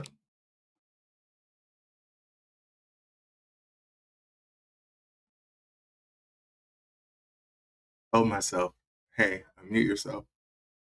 And I didn't. Um, I think he's still staying at the estate. There's at the townhouse. My bad. It's gonna take probably a while for the house to be ready, and he wants it to be perfect. So he is taking his time with it. So with Fitz's grace and permission, he's been staying there at the townhouse. Absolutely. Fitz doesn't really want Dorian to leave, but he gets it. So, you know, anything to draw out whatever, you know, put off the goodbye. Yeah, Gotcha. Fitz is absolutely like, yeah. Okay. So, Fitz, how's he been sleeping? Before we get into it, how's Fitz been sleeping? Oh, he looks the best rested you've ever seen him. Good. So does Dorian. I love this for us. Yeah. As a matter of fact, apologies. You saw him leave one night and then he came back and there was just like no sunglasses. Or one day, because it was daytime. I don't know that Fitz would have remarked on it. He would wait for Dorian to come to him with it. That's absolutely fair. So, it's still going to be a while. But it looks like you've started spending more time at the estate. There was a fair amount of small projects to work on, we'll say. Of course. Is it cleaned up?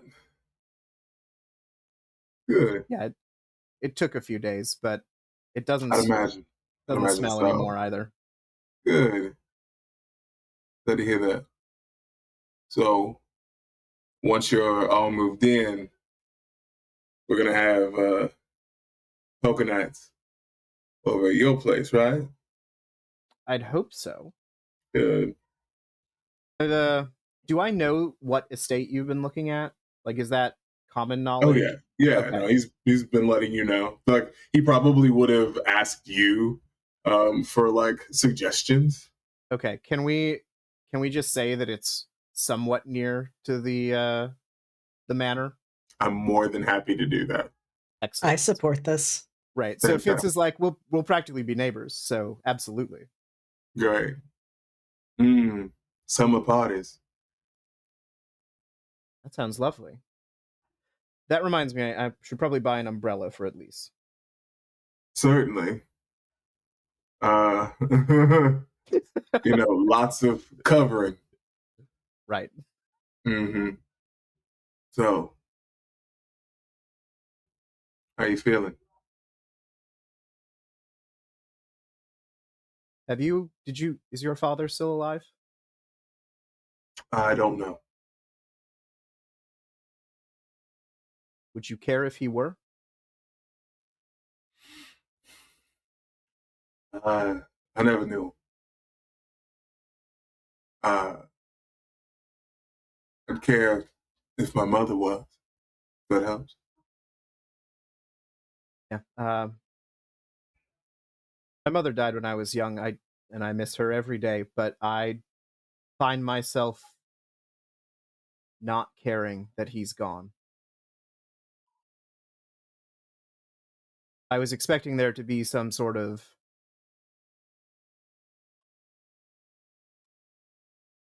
void in me, but I think I filled that void a long time ago. Yeah. I found others to help me fill it. So I think he tore himself out of the place in your heart where he should have rested. So there's nothing left of him to mourn. I think that's accurate. I mean, makes it easy, I suppose. Or it should. I think not feeling it Well, I mean, there is the regret of killing someone. Sure. Despite being a soldier, I've never really killed someone in service. And the only person I'd killed before that was at my father's behest. It's a thing I'd tried to avoid doing for a very long time, and I think that's the part I'm wrestling with the most. That's fair. From However, what I heard, there was quite a lot of that happened that night. So choices were made, consequences were absolutely. felt. And you were cleaning the house. Nothing wrong with that. As someone who has taken a life more than once, you do, for the most part, get over it. I think Fitz takes a deep sigh that Dorian would recognize as like, we're just going to push whatever that is down for a little bit. Be like, I do hope you're right. That's not going to help. Well, it'll get us to the point where we can handle it. Very well. Well. And you? For the first time in my life, I'm a free man. Big Fitz grin, very toothy. It's like, you spoke? Yeah, we did. A gentleman's agreement. One that doesn't require him having sway over me magically. But in other ways? Well, a fatherly guilt trip. I know about those. Yeah. I've got a lot to apologize to Abigail for. And hopefully, when she comes back, I'll be able to do that.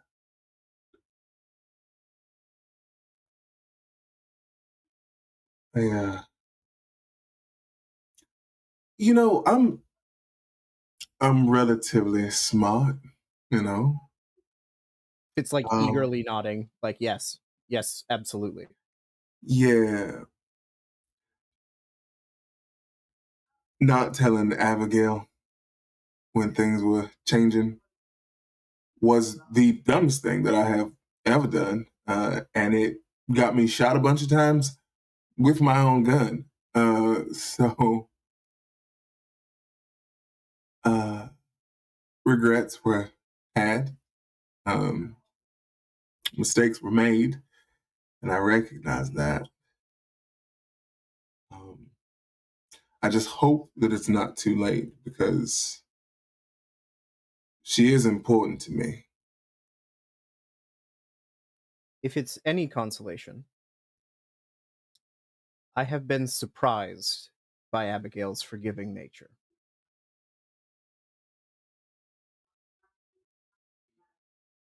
Yeah. I hope so. And I do hope she finds herself.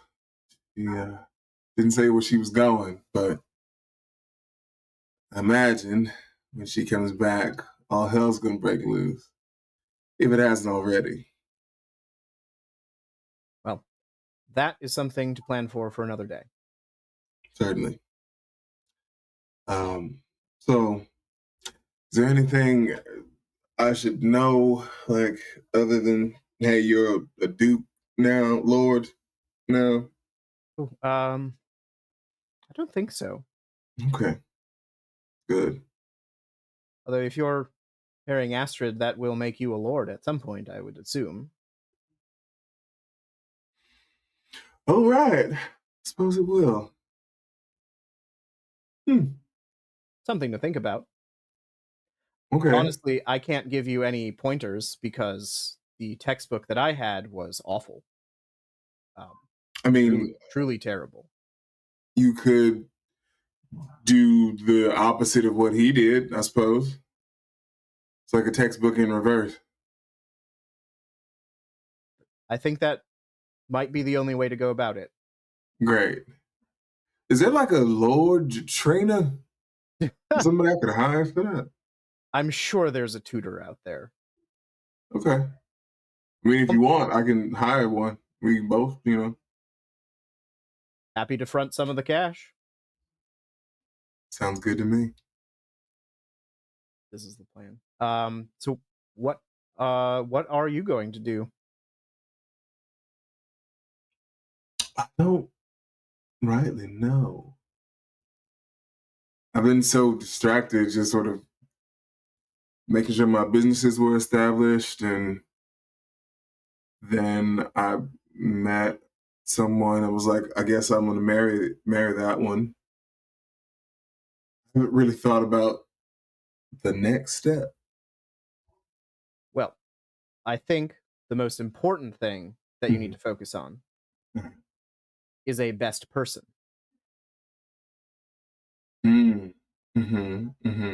And I would be honored if that was in the cards.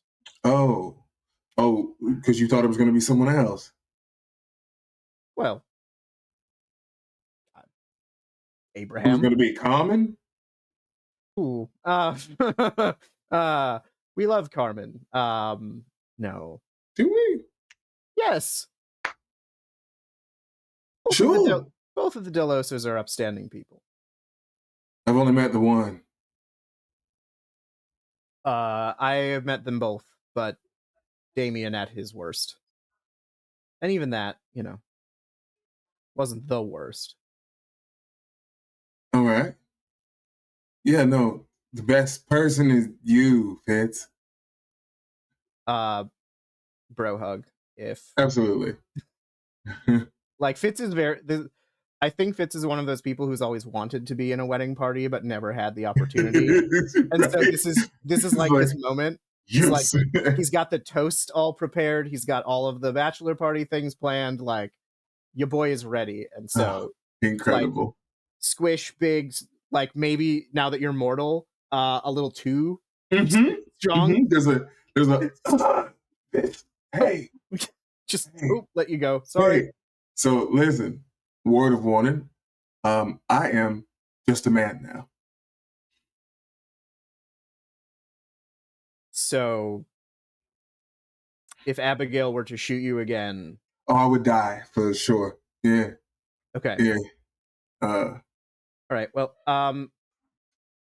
just kind of stick near me then for the time being, I think. Yeah, all right. I can do that. Bad.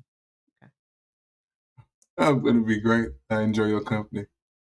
Likewise.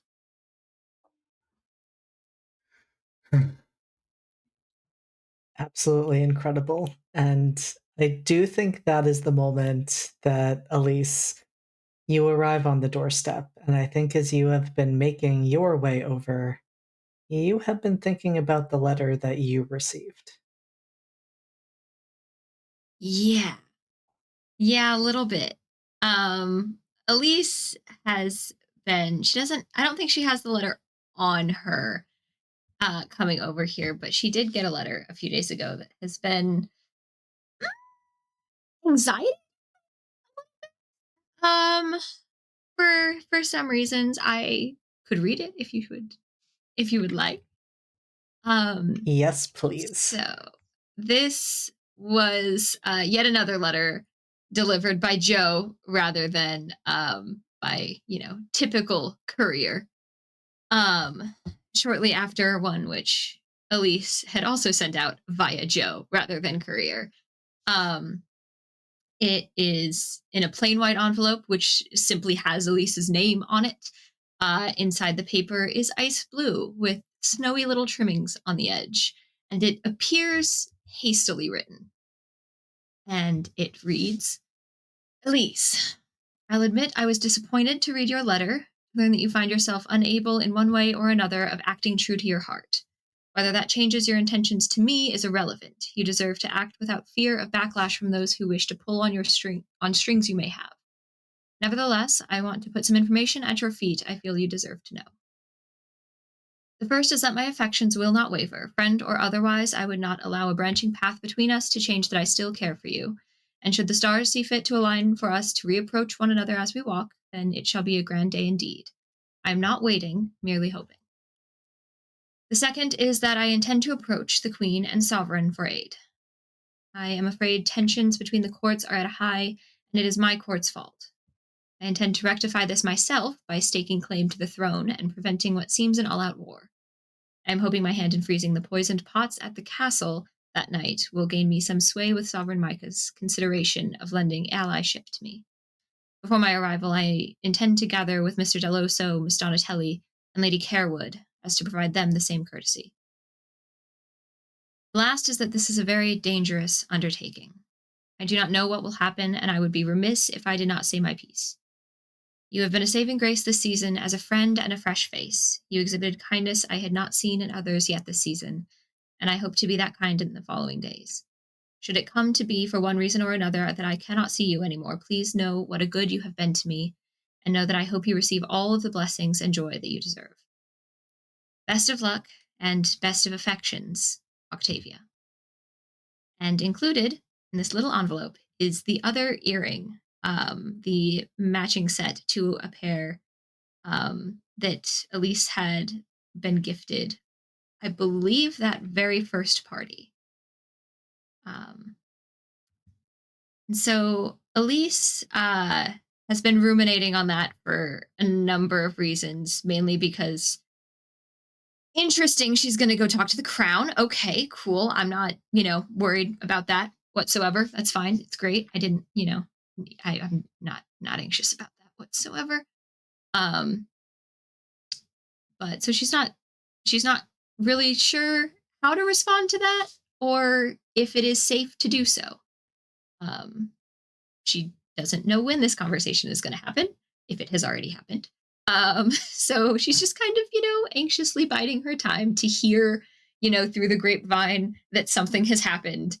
And I think seeing the prince at the castle was, perhaps tipping off that like, oh no, this is super really happening.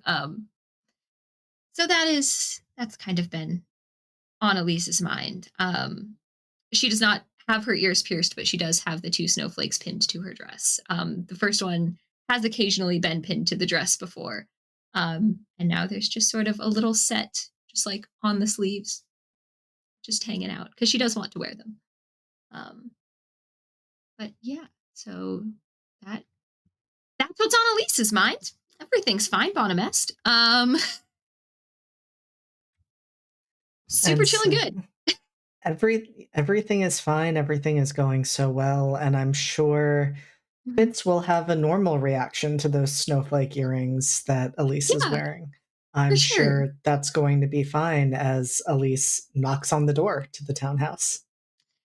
Yeah, she does, and she has a little package in her hands, little wrapped paper situation, and she just sort of knocks. One of the servants opens the door. As always. Is His Grace home? Of course, I can bring you to him. Please. And you are escorted to Fitz. Where does Elise find you? Is it okay if Dorian is present and we're having a little drinky poo? I think that makes perfect sense that the two of you are sharing a beverage after that beautiful moment you had together.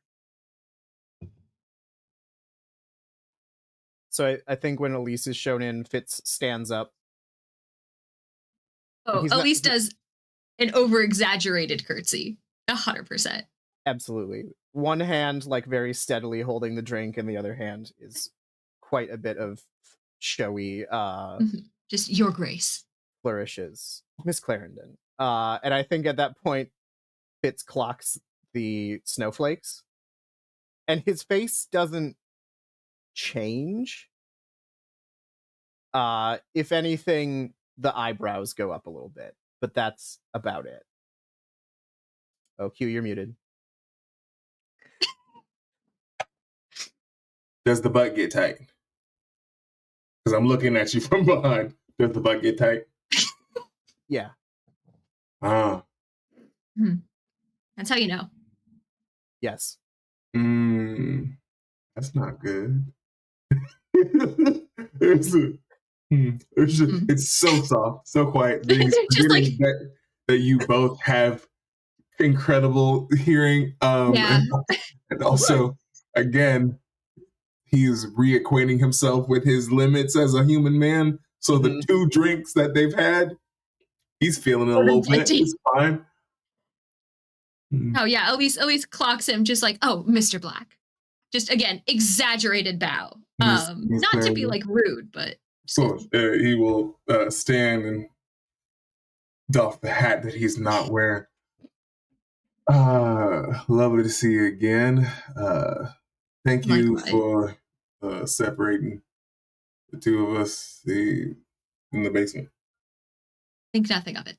That was so, I think a lot of it, because she'd have kept going and there'd have been more bullets. I see you have recovered well. Yes, we are heft and whole. Right as rain, as they say. Should I, perhaps? Do you need a moment? Fitz is like, I don't see why. Yeah. Lisa just sort of like shrugs. I've brought a housewarming gift. Seems appropriate, although not the house I suppose I meant to deliver it to. You deliver it to the people. That's fine. Same exactly. All right. You know, home is where the heart is, etc., etc. Absolutely. I'm gonna sit. Then yes. Continue to. Then gesturing. Just sort of like gives like a look, like, is he good? Okay. Cool. He's gonna sit casually. Just vibing. Living his best life. We love to see it. At least we'll pass Fitz the package, and it is the good coffee. It is unmade, but it is the good beans. Because Elise cannot make coffee for shit. But she knows that Fitz enjoys it. So it feels appropriate to have stolen the good stuff from the castle. I think Fitz is going to immediately summon a servant and get this made. Partially because he's eager, but maybe because Dorian might need it a little bit. That is fair. Servant comes in, takes the beans, and goes to prepare some coffee. See, the precognition is working well. Indeed. Well, is that a thing you can do? That's incredible. That's. Are we both actually laughing in character? Because 100%, 1,000%. This is a character. Incredible. Sweet boy. We're gonna let him think that because it's fun. So while that's going on, how are things at the palace? Things are. Elise sort of like walks over and like sits, not quite heavily, but like less ladylike than perhaps she is accustomed to as of late. Things have been very tense, but well, I think. A lot of pawns moving about, and a lot of far more important pieces moving about, it would seem. But I think Elise may hear Fitz's jaw grind at the mention of pawns. It's happening again. What? Fitz, you wanna sit down, bud? Oh, right. And then he will also sort of slump into a chair. Miss Clarendon, please join us. Do you like whiskey? I forget. We had you try some, right? Yes, I suppose. Would you like to try some more? We are drinking. It's a good night for drinking. By all means. Fantastic. And he will pour some more for the three of them. Oh man, Elise is about to drink this poor man under the table. I'm so sorry. No, it's fine. He's already He's already under the table. He's already under there. It's fine. Oh man. Just another look of like, oh, sweet boy. I feel like something has occurred, but I don't think it's my place to ask about it. So I'm just going to get just like a hey, sort of look. Real quick. So, because you saw it, right? So you know how I got shot a bunch of times and then I came back like I was fine? I can't do that anymore. So just be aware. I think Fitz very exaggeratedly puts in that Dorian is redefining limits. Correct. And so we're gonna have to water is gonna need to happen, I think. Yes. You're right. As I recall, that will be integral to your enjoyment. After I finish this whiskey, then it'll be fine. Perhaps whilst I mean, sure. Just look at one of the other servants that you have them grab water. Servant runs. Yeah, goes to grab a lot of water. Quickly now. All right. So listen, I know that I am getting inebriated. Like it is actively happening to my person, but I know a tense fits when I see one. Why? We were good and relaxed, and then you weren't anymore. Even though she makes you happy, they make you happy. Either is good. Am I interrupting something, dear? And Fitz is like reaching into his pocket to pull out this letter, and sort of not twiddling. I don't know what you do with a letter when you just like have it and are sort of fiddling with it. I don't know what the right verb for that is, but he's like, I have had a letter from Lady Frostpin. Oh, good. I had honestly meant to introduce the two of you myself by this point. We've been introduced. At the party. Yes. I'm more concerned with your expression. Is everything all right there? Has she done something? Lady Frostpin seems to be attempting some sort of coup against her court. Yes. And more to the point, seems to think that I could be of help. Well, yeah, you're very helpful. Thank you, Dorian. You're welcome. That is... You... Pardon my confusion. This is... In a way, it is not your job in that it is your responsibility, but it is something you are good at. Is she wrong in assuming so? No. Do you not want to be involved? I would prefer to not have to make this decision based on the fact that it seems to be coming from my new position, or because of my new position. Oh.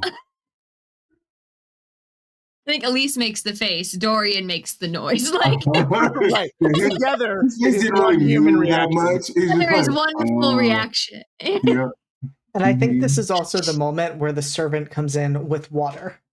And just kind of walks into this tense moment, pauses, and then just carefully places it down and walks out. Thank you. Okay. Right. Further, okay. She hopes to use our relationship, my affection and love for you, as leverage. in order to compel me or otherwise endear me to their plight. Mm. I'm sorry, she what? Fitz will hand the letter over. Elise is taking it unfold, like hastily reading this. Like she does not think that this is possible. That Read it like out Octavia loud. would do something underhanded at Fitz, at her, anything like that. All right. Hey, Um, read it out loud. Share it with us. Do you want me to reread the part that we're talking about? Yes, specifically? I think that would be perfect. Okay. We will do I don't that have then. I will speak plainly. Tensions between my court and the Regency here are at an uncomfortable high, and to add onto it, the tensions between Fey courts are rising as well. I feel I can trust you as someone I am close to does. And in my intention to stake claim to the throne, I seek allies in places other than the Fey courts. Oh. So, what do Dorian and Elise make of those words?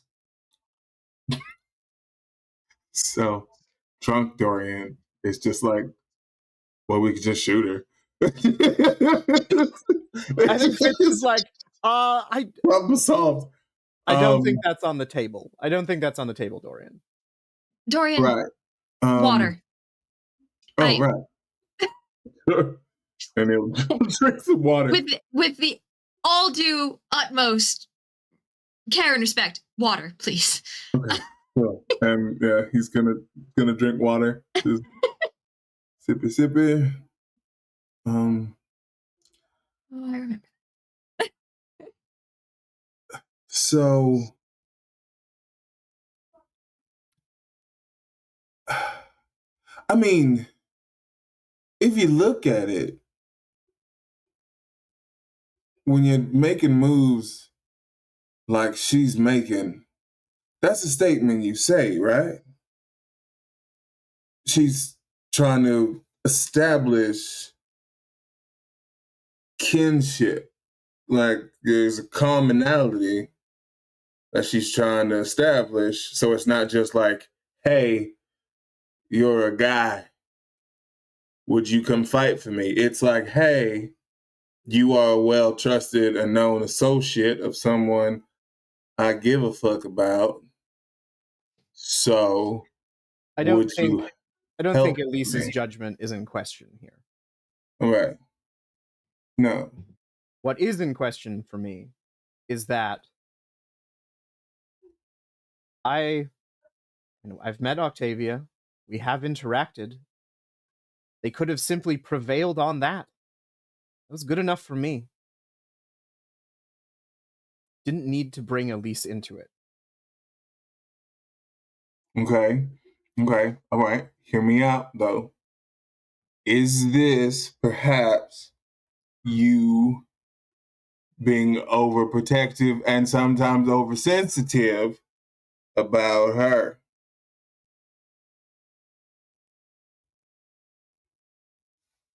I'm just saying.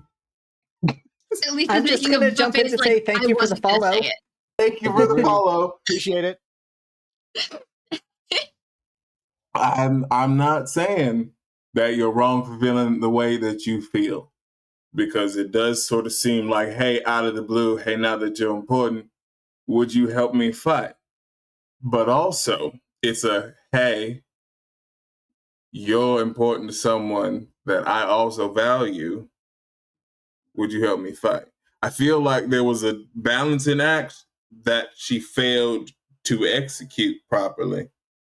Perhaps, but this letter reads like something my father would have written. It is all of the cynical manipulation that I saw in him. I am not a pawn. I'm not doing that again. I think Elise stands and comes over to sit on the arm of Fitz's chair.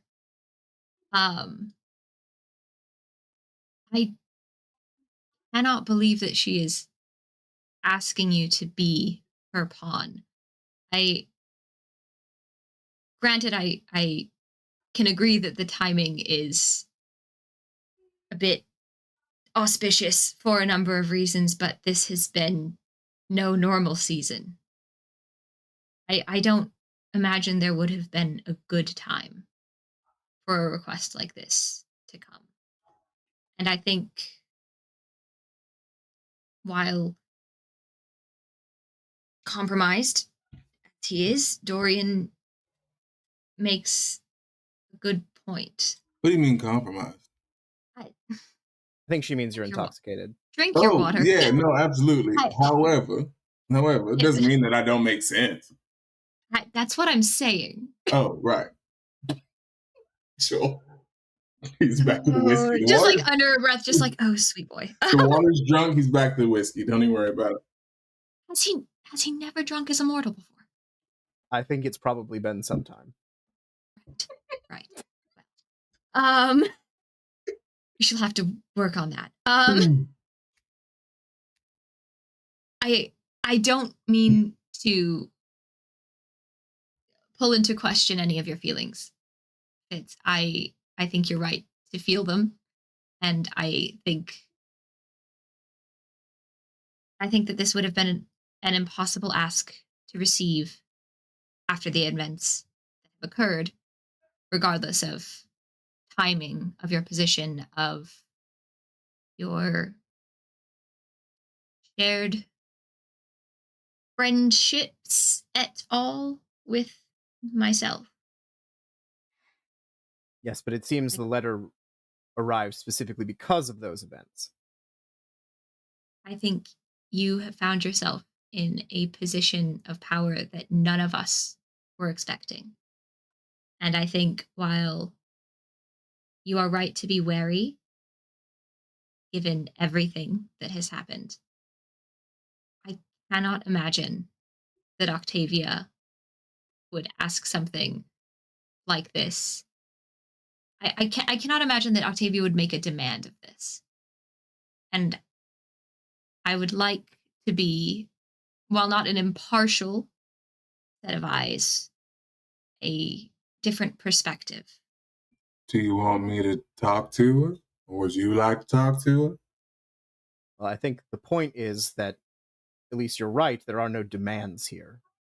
It's all very honeyed and sugar-coated in terms of the requests being made. I don't believe Octavia sugarcoats anything. I believe if Octavia were making a demand, she would make it.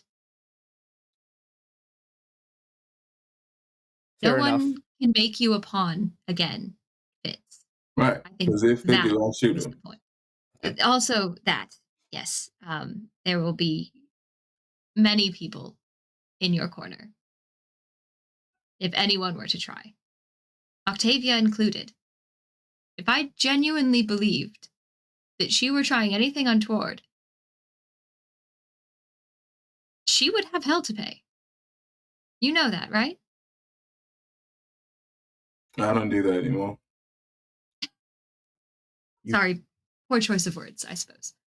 You I mean, trust, it's fair. you trust her then? I do.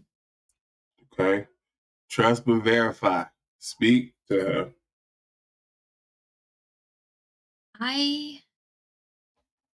Like, it's not I've like been. she's unattainable, like not reachable. We can just talk to her. Octavia, get in the comments. We want to know what you're saying. Octavia hit my line. I think Elise sort of like looks away a little bit. I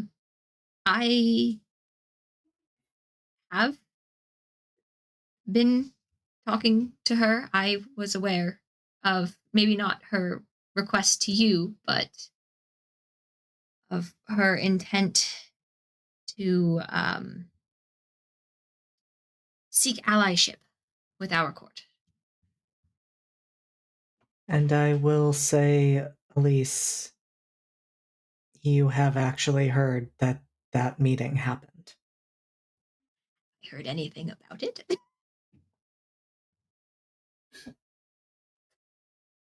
The last thing you were aware of was that the sovereigns were taking it under advisement.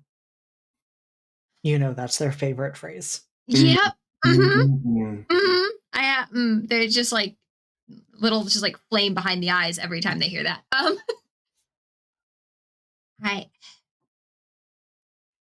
I was made aware of their intent to request allyship. I have not heard the results of that request.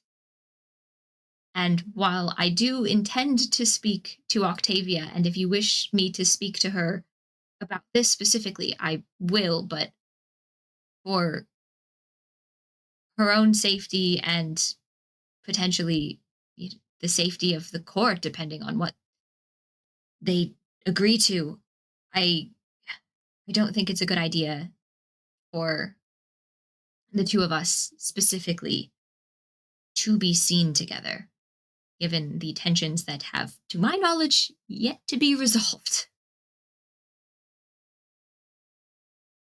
If the sovereigns do take that under advisement and end up deciding in Octavia's favor, and there is some sort of conflict, my loyalty is to the throne in that case, and I will serve. But this is a more personal ask, I think. And I will do it if you think it's best.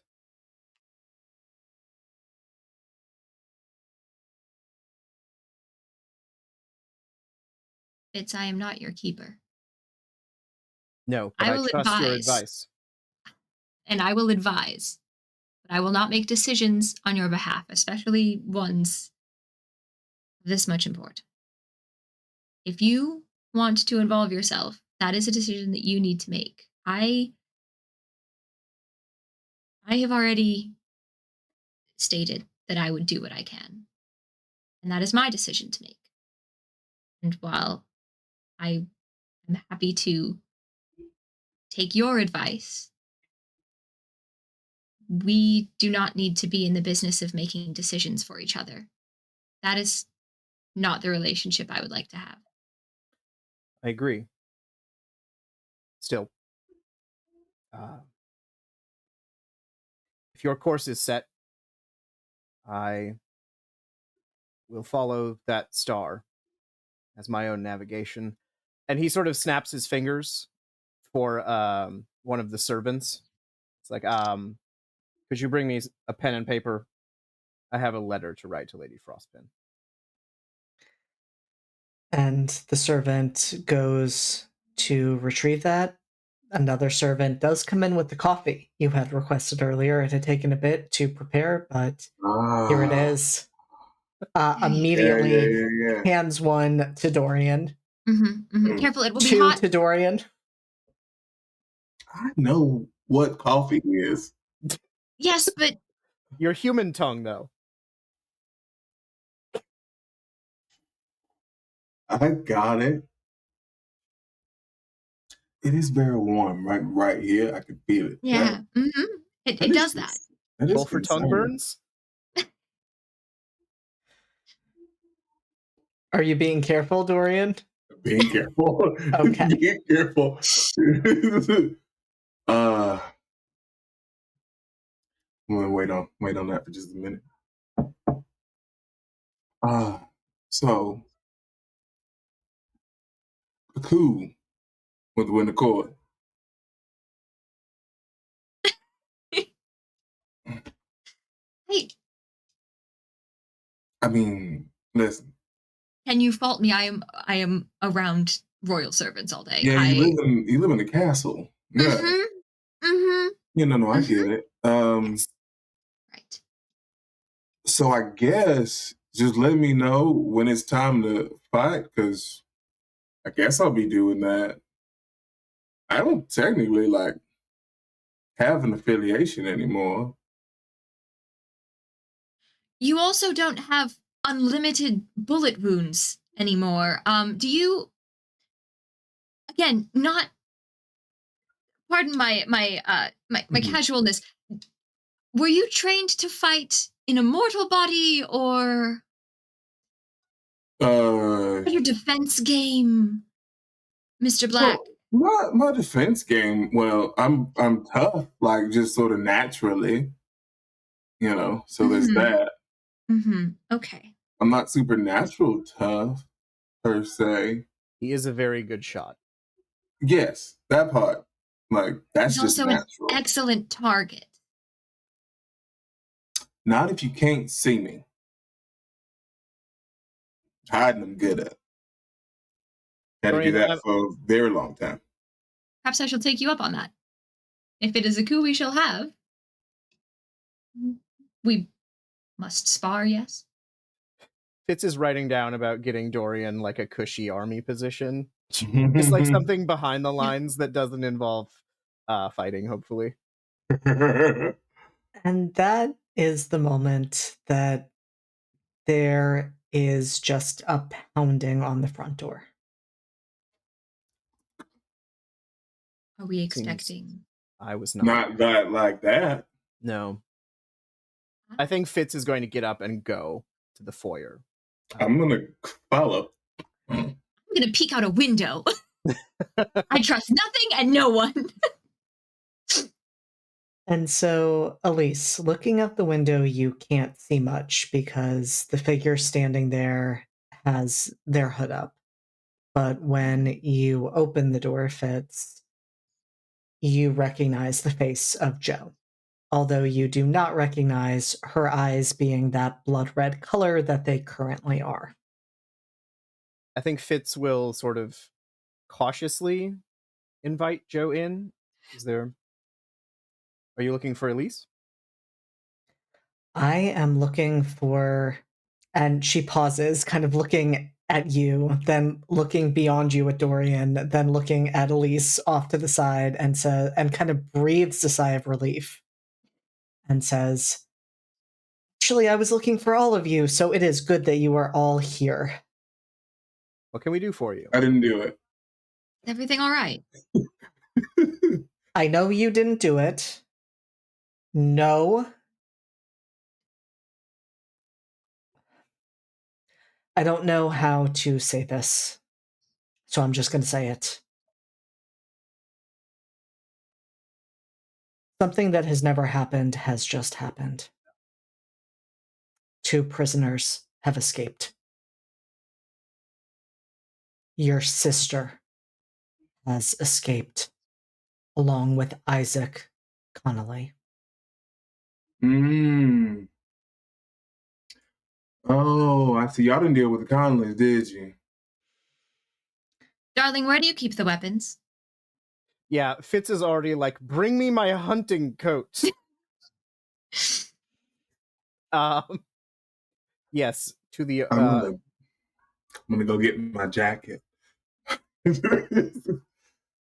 More Perhaps coffee a for nap. him, please. No. Bread? Perhaps bread? I'm a better shot when I'm drunk. Don't worry. I don't believe that. I don't believe that, and I don't know you. I do. Thank you. Having actually experienced this, I think I might. Yeah, but he's a better shot when he's drunk. I trust you, but at what cost? I think Fitz is going... he's going to do a walk and talk with Jo, if Jo will, like, move with him. Of course. Just like, I'm going to get myself outfitted with You're my not weapon. getting out of Elise's sight. I hope you know this. Oh, no, that's fine. I'm coming. Okay, cool. Fully expect Elise on board. We've hunted together before, and you're a fine hunting partner. Thank you. When did this happen? How did this happen? That is something that Seneschal Julius Shaw is currently investigating. I do not have those details. I was told to come here, inform you, ensure that as much as we can prepare for this, nothing happens to anyone, and she looks pointedly at Elise in this house. Was anyone injured? Yes. I imagine Horatio would not have been gentle as she was escaping. No, she was not. a lot of more people died than they should have. They should have executed her when they had the chance. All right. So I think Fitz is just gonna get like sword, pistols, put on some not military uniform stuff, more like drab hunting clothes. And he's very militant and efficient about it. Elise would probably, and Dorian, even in Dorian's intoxicated state, would probably notice that there's a lot of back turmoil behind the face, but Fitz's face is just very stony as this is all happening. All right. And Fitz, I'm just going to ask a question. What? Yeah. Well, in fact, I think Joe asks the question because she sees you arming yourself and naturally is going to ask, what are you thinking of doing? Going to find Horatia and stop her? That is why you're here, isn't it? I was here to ensure Miss Clarendon's safety. Well, as the head of the de Villiers family, Horatia is now my responsibility. And I am not going to let her escape justice for what she might have done to the Sovereign.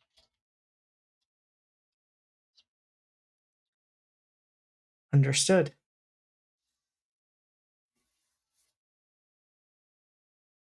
Well then, I will be nearby.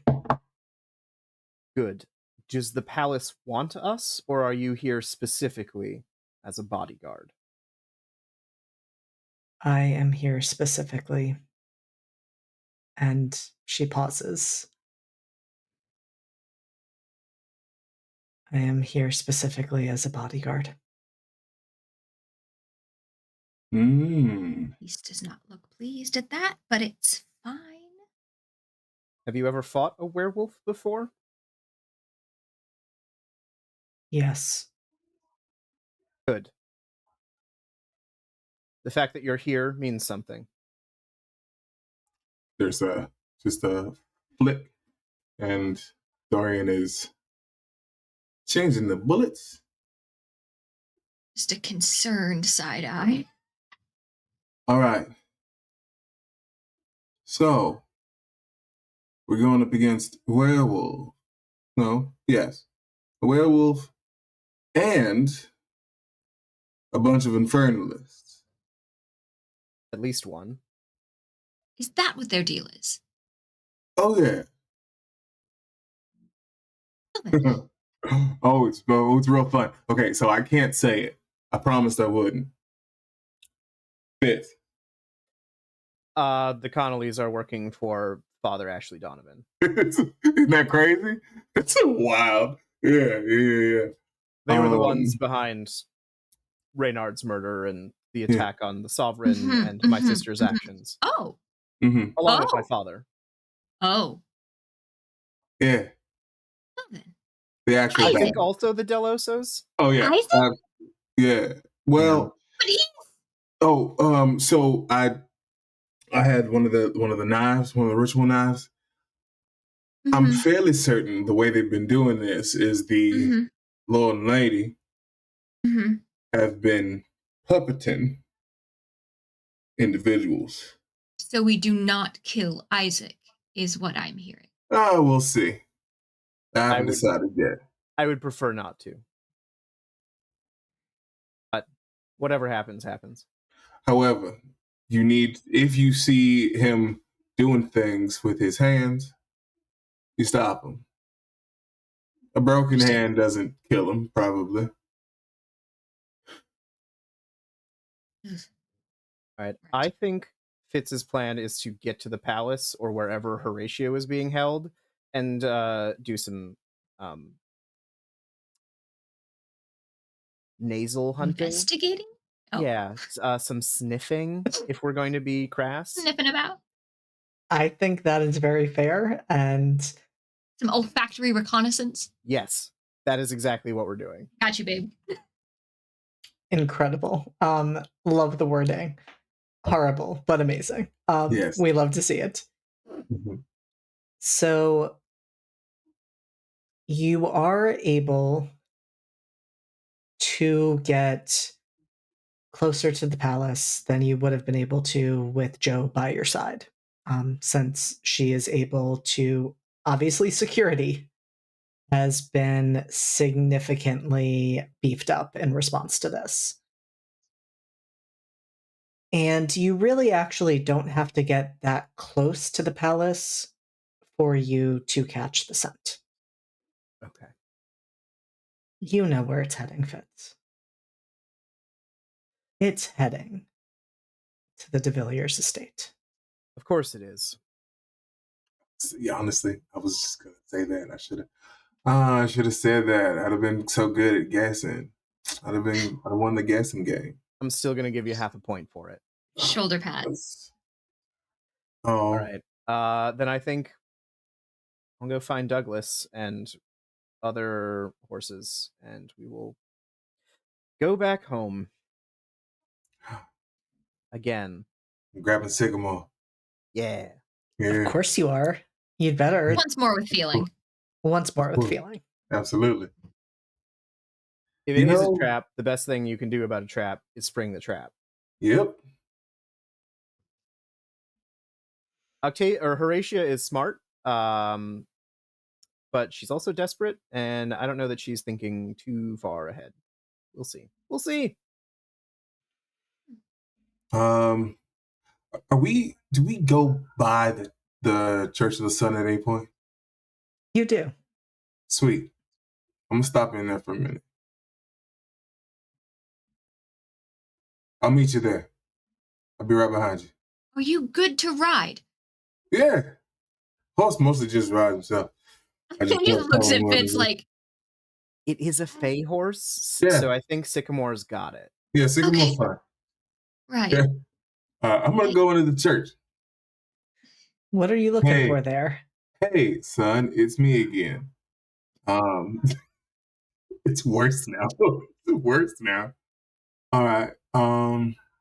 So some infernalists that out causing trouble. I don't know if people on your side make like the same sort of deals, like soul, but like not. I don't know, like to hell, like the other one.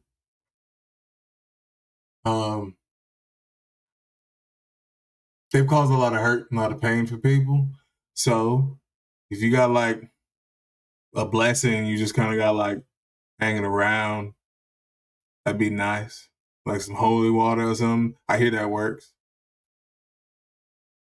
And like, I owe you one. I don't know how this works with your team. And so you're like staring up, making this impassioned speech. Yep.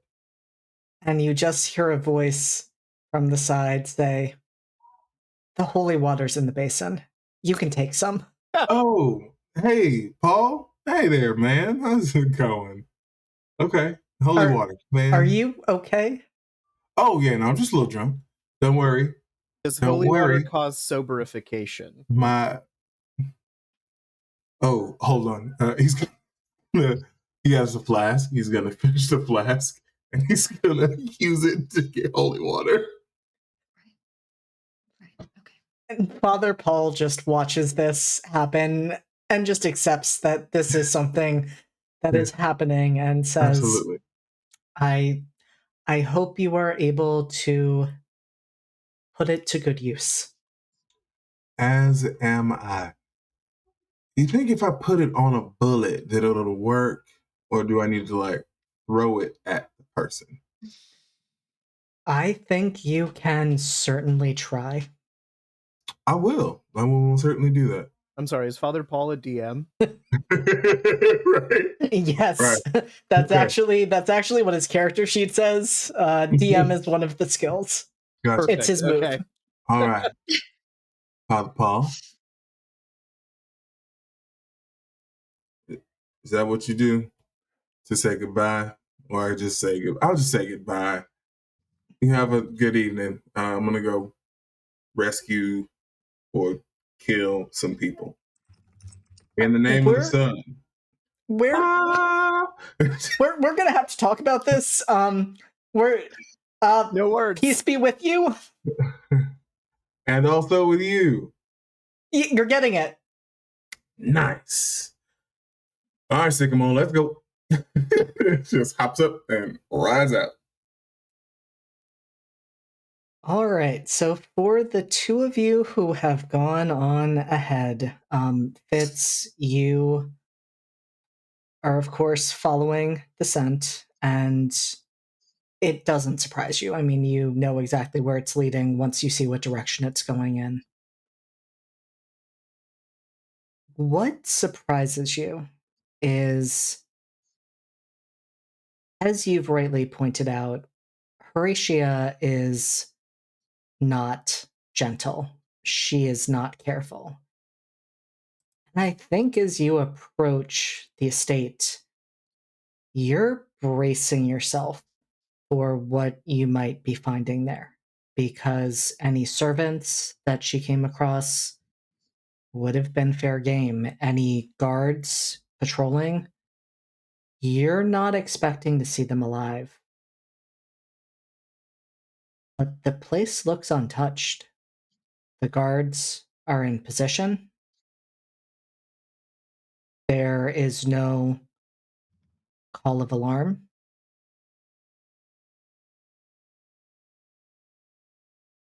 Okay. But the scent still leads to the estate? It does. Okay. I think I'm going to pull Douglas up to a safe distance from one of the guards and ask if Horatia has been by. The guard looks very confused and says, "No one's been by." I don't know what insight in this game is. I think Vibe check. in this case, what I'm gonna say, would you like to gaze into the abyss? Sure, because that's a thing I'm really good at. Yeah, roll with dark. Okay, got a -1 on this puppy, unless the moon is out. It's not a full moon. Okay. Damn. That's a 3. I will mark Cool. experience for next season, if that ever happens. Cool. All right, so you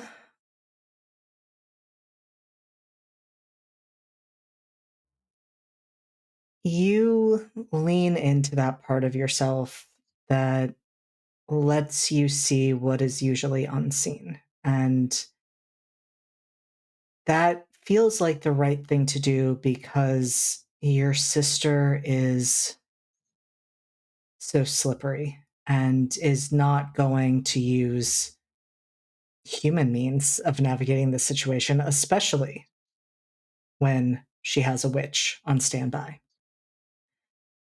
Cool. But you are not well versed in using this. It is not, it is why you use your senses to get those answers. And so when you fall in, you fall fully in. And what you actually see, it isn't what you see, it's what you hear. Because what you hear is the crackling of fire. And you smell the smoke. And when you look around, everything is burning. The house, the woods, the outbuildings. It is all going up in flames. Great. I think Fitz sort of is like shaking his head to get out of that vision. looks back to Elise and is like, I think things are about to get dangerous. Even more so than last time. Were they not already?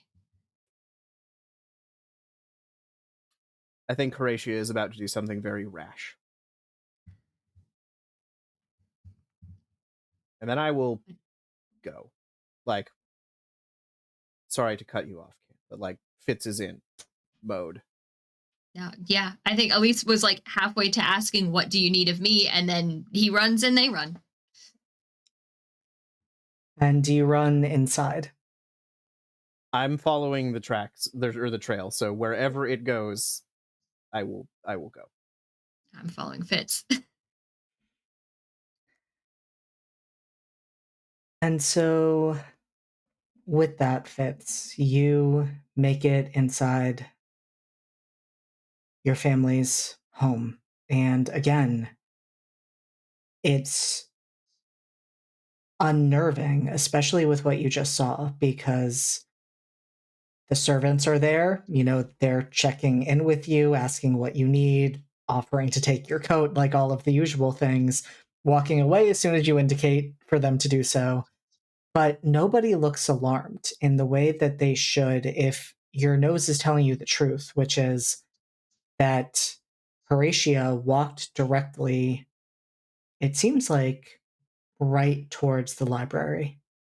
Okay. I think Fitz has a pistol and sword out, so maybe the servants would be a little concerned about that, but I mean, it is your family's house, so I feel true. like that Actually, isn't the good exact point. like, yeah. That's a vibe. That's a Is it the vibe. box you think it is, Yeah, Fitz? sorry. Never mind. You're right. So I think Fitz is like waving people away and actually indicating that they should leave, like get out of the house. And then he will go to the library. Before everyone fully absconds, he seems committed to the fact that Horatia is here and something is wrong and these people are not acting correct. Elise has seen a lot of people under the influence of hypnotism and mind control and things of that nature. Would anybody, any of the servants, any of the staff be exhibiting any of that sort of affect? I'm gonna have you still roll with dark. That's fair. Let me play everyone's favorite game. Do I have a D6? No whammies. Well, like a little bit of whammies. Whammish. That's a 5. I think that's full whammies. Yeah, That's full That's- whammy. yeah, full whammies. I haven't bitten anybody here on your staff. No. Yeah, that's a 5. Incredible. I'm so glad that we're getting all the bad rolls. Hey, getting experience. Yeah. It'll be great. Everything's fine, guys. Don't worry about it. Everything's great. Everything is so good. And so with that, Elise, I think what happens for you is that as you're looking around at these servants,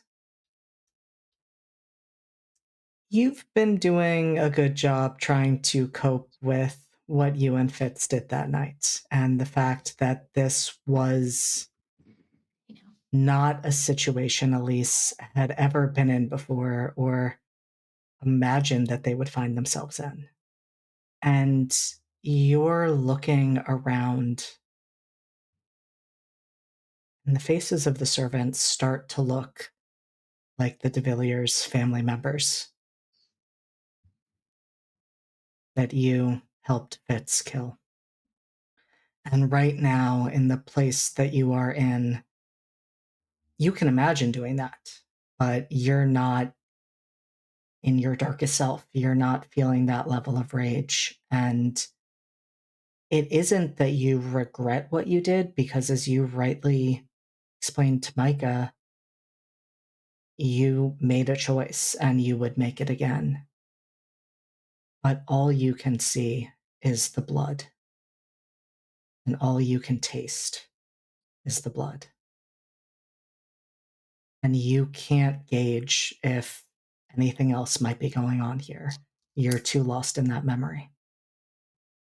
I think she like has been sort of following close to Fitz this whole time because like she's been thoroughly in the estate, but it's still like she's still following him. And I think she like fully just like apropos of nothing, just like reaches out and like grabs his arm just to sort of like steady herself, honestly. What's wrong? And I don't know. I can't. Something is wrong here or with me or both. What are you seeing? What? The blood is still here. I think Fitz is like out of whatever was going on. Like Horatia is all of a sudden out of his brain.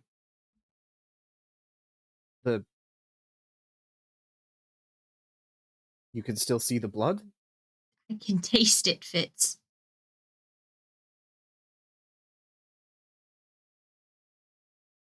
And there's sort of a distance to her eyes, I think. Like she's here, but she's not quite fully here in the moment. And like she's trying to blink out of it and it's not working. I think Fitz puts his pistol away, sheathes the sword, and just sort of like hands on the face. It's like, I believe you, but we need to focus right now because I know it's dangerous here. I know. I was trying. I just sort of like taking a breath and sort of like trying to like pull her attention fully onto Fitz and not on whatever else is happening, whether it is actually happening or not. It's fine. What can I do? Sort of like, what can I do? I don't know. She's here. She is here. I smelled her. And I smell blood. I also smelled burning. How do we know it's not a trick? She has apparently a witch with her. Working with her? I don't know who's controlling who in that situation. Horatia was never a planner. She followed what my father told her to do. I want to believe that she is desperate, and this is some half-cocked scheme or power grab, but we can't know what's about to happen. We can just know that we're here together, and that's truly what matters. Don't go soft on me now. Me? Soft? No, not when I wear this. This is my strong lad outfit. Let me know what I can get there, JP. Captain. I was about to say, I think that is the moment that Dorian is able to catch up with you. In fact, I'm going to say he's able to catch up with you just in time for you to say that sentence. We need an outside force. That's a strong lad outfit. Is that what you're saying? Did you never read the Johnny Stronglad books when you were a child? I have no idea what that is. It's like an adventuring guy. Never mind. I'm sorry. Horatia is here, we think, but also there's something going on. Okay. All right. Well, let's see. Let's see if everything is gone or if, we can still see with magic. He's just sort of like leans in close to Fitz. He is real, right? Yes, that is Dorian. Okay, excellent. All right. Is that with Doc?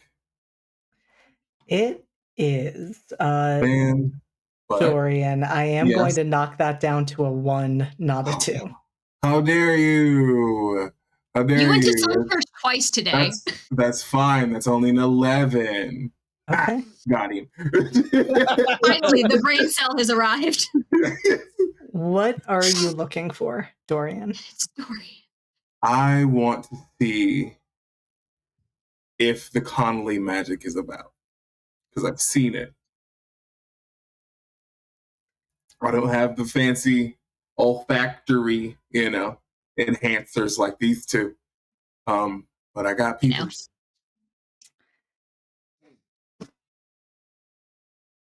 So, Dorian, it in some ways honestly surprises you as you are able to do this because you're not sure what remains based on your time being linked to a prince of hell. Mm-hmm. And yet, some of that same ability settles over you in the same way it did when you felt that link to Abraham. And you don't know if this is a parting gift on his behalf. You don't know if this is something you've just been left with due to the length of time you spent in proximity to this exact type of magic and this exact force. And you, unlike the other two, gaze around and you can see those traces of magic rippling in the air. And in fact, you can see the spectral forms of Horatia and Isaac moving through. And what you immediately know is this is an echo that you're seeing. Mm-hmm. This is not them currently there. And you just automatically start to follow because you can see the path that they took. Yes. And as Fitz was already connecting with, it leads to the library. Mm-hmm. Do they have a book? Not that you see. They just walk in there and you watch as Horatia scrawls letters in blood. You're not sure whose blood. They haven't killed anyone here. It does seem like perhaps she was carrying it with her. Perhaps it was obtained back at the palace during the escape. The fact that she would take the time to do that, a little bit concerning, but it was clearly important to her that he literally make a splash with this message. Hey, your sister's a freak. I'm aware. Yeah. Okay. What does it say? All three of you see it because it is etched in blood over the fireplace. All three of you, I think, would be able to translate it because you have JD. all. It's not actually, I think, what you're expecting. Okay. All right. What it is Alia Yacta Est. The die is cast. What? She's always so fucking dramatic. And Fitz is like, ugh. I'm sorry, can someone explain? When Julius Caesar crossed the Rubicon, he said that it's a civil war. Julius Caesar was a Roman general. It means there's no turning back at this point. Well, obviously. Yeah. So desperate, like you said. Okay. Did I see anything else? You do see something else. Okay. But I have to ask Fitz first. What would be the nearest reflective surface? How dare you? Honestly, how dare you? It's the window, I think. And so what you see, Dorian, is even as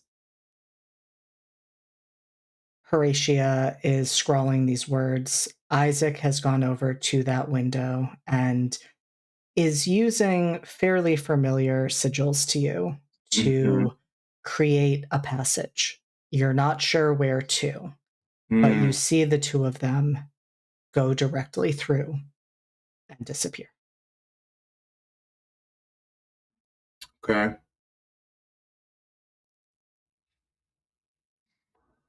Okay. Looking at the echo, would I be able to tell if Isaac had the glazed eyes, the glassy eyes, or if he was like in control?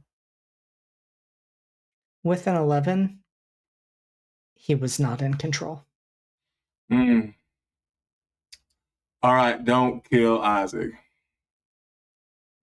On it. Okay. They God, went this place somewhere. reeks of blood. Jesus. They went somewhere. I'd imagine back home.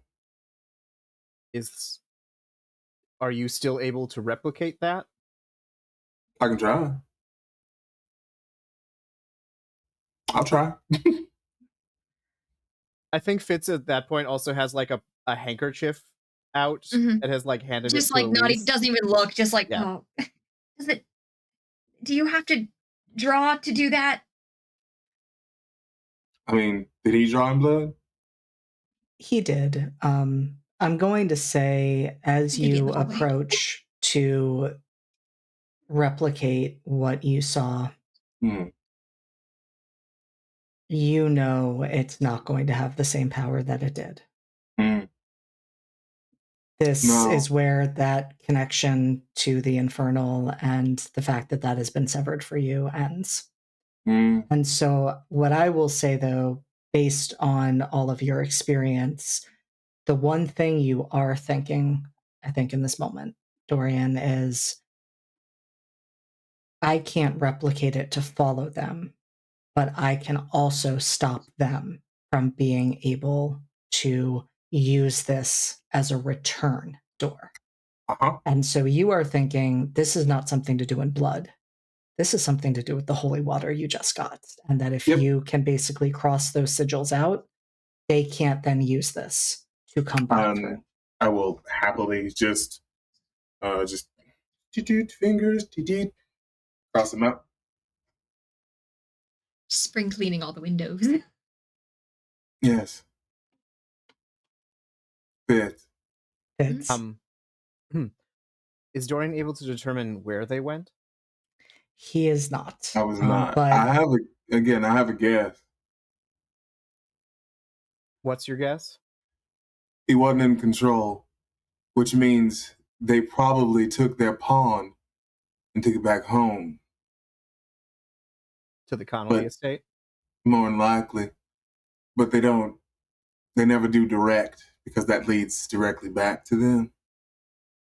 They've gone to, you said the father was pulling strings? The father for sure, but I'm also fairly positive the mother was involved as well.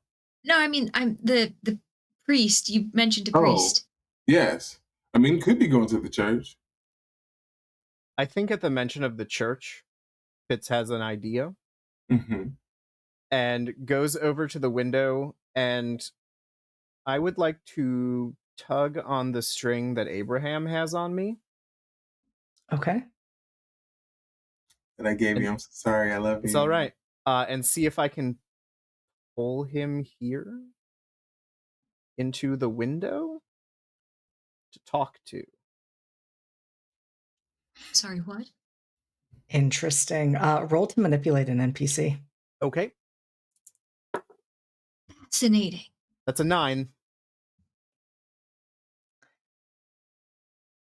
Okay. And so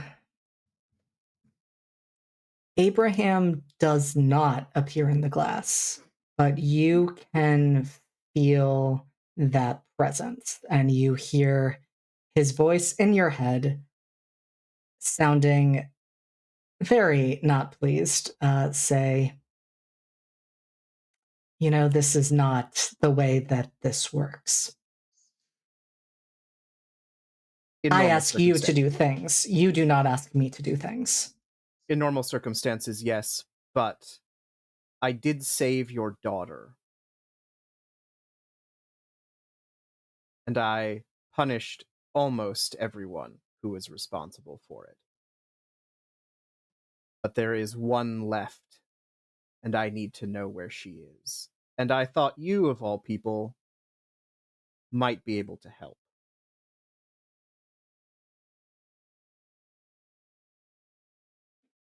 And you feel the very disquieting sense of Abraham settling into your body Nope, and yep, okay. looking around the room, looking at you, Dorian, looking at the window, looking at the flask in your hands, and just raising one of Fitz's eyebrows. It's a very cute eyebrow raise, to be clear. Uh-huh.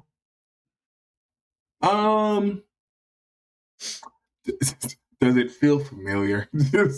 Oh, yes. Oh, Abraham, ew. That's gross. peeking through the doorway. Who? Why would you do that? And through Fitz's mouth, Abraham says, because he asked me to. You And asked him I'm to take- feeling generous. I'm feeling You generous. asked him to take over? I am just trying to ascertain what happened here. Oh, okay. All right. So Isaac is being controlled probably by his parents, and he's got Horatia with her. They went through this portal. Don't worry, I closed it. I'm not going to I'm say sorry, you're what's welcome. happening? I'm talking to Abraham right now. Just give me 1 second. Is he okay? Yeah, he's fine. He's fine. Okay. Yeah, he'll be fine. This is in there. Can Don't worry. Fitz have enough control to like waggle a little pinky? Yes. Like, I'm okay. Right. So we're trying to figure out where they went. I couldn't tell from that. I only could see a little bit, but not a whole lot because we are no longer connected. They either went to the church or back to the Connolly estate. We're trying to figure out which. Those are 2 guesses anyway. And Abraham looks at the window, looks back at you, Dorian, and says, you're lucky that I can still make sense of this after how you just tainted this completely. I think technically I purified it. You're welcome.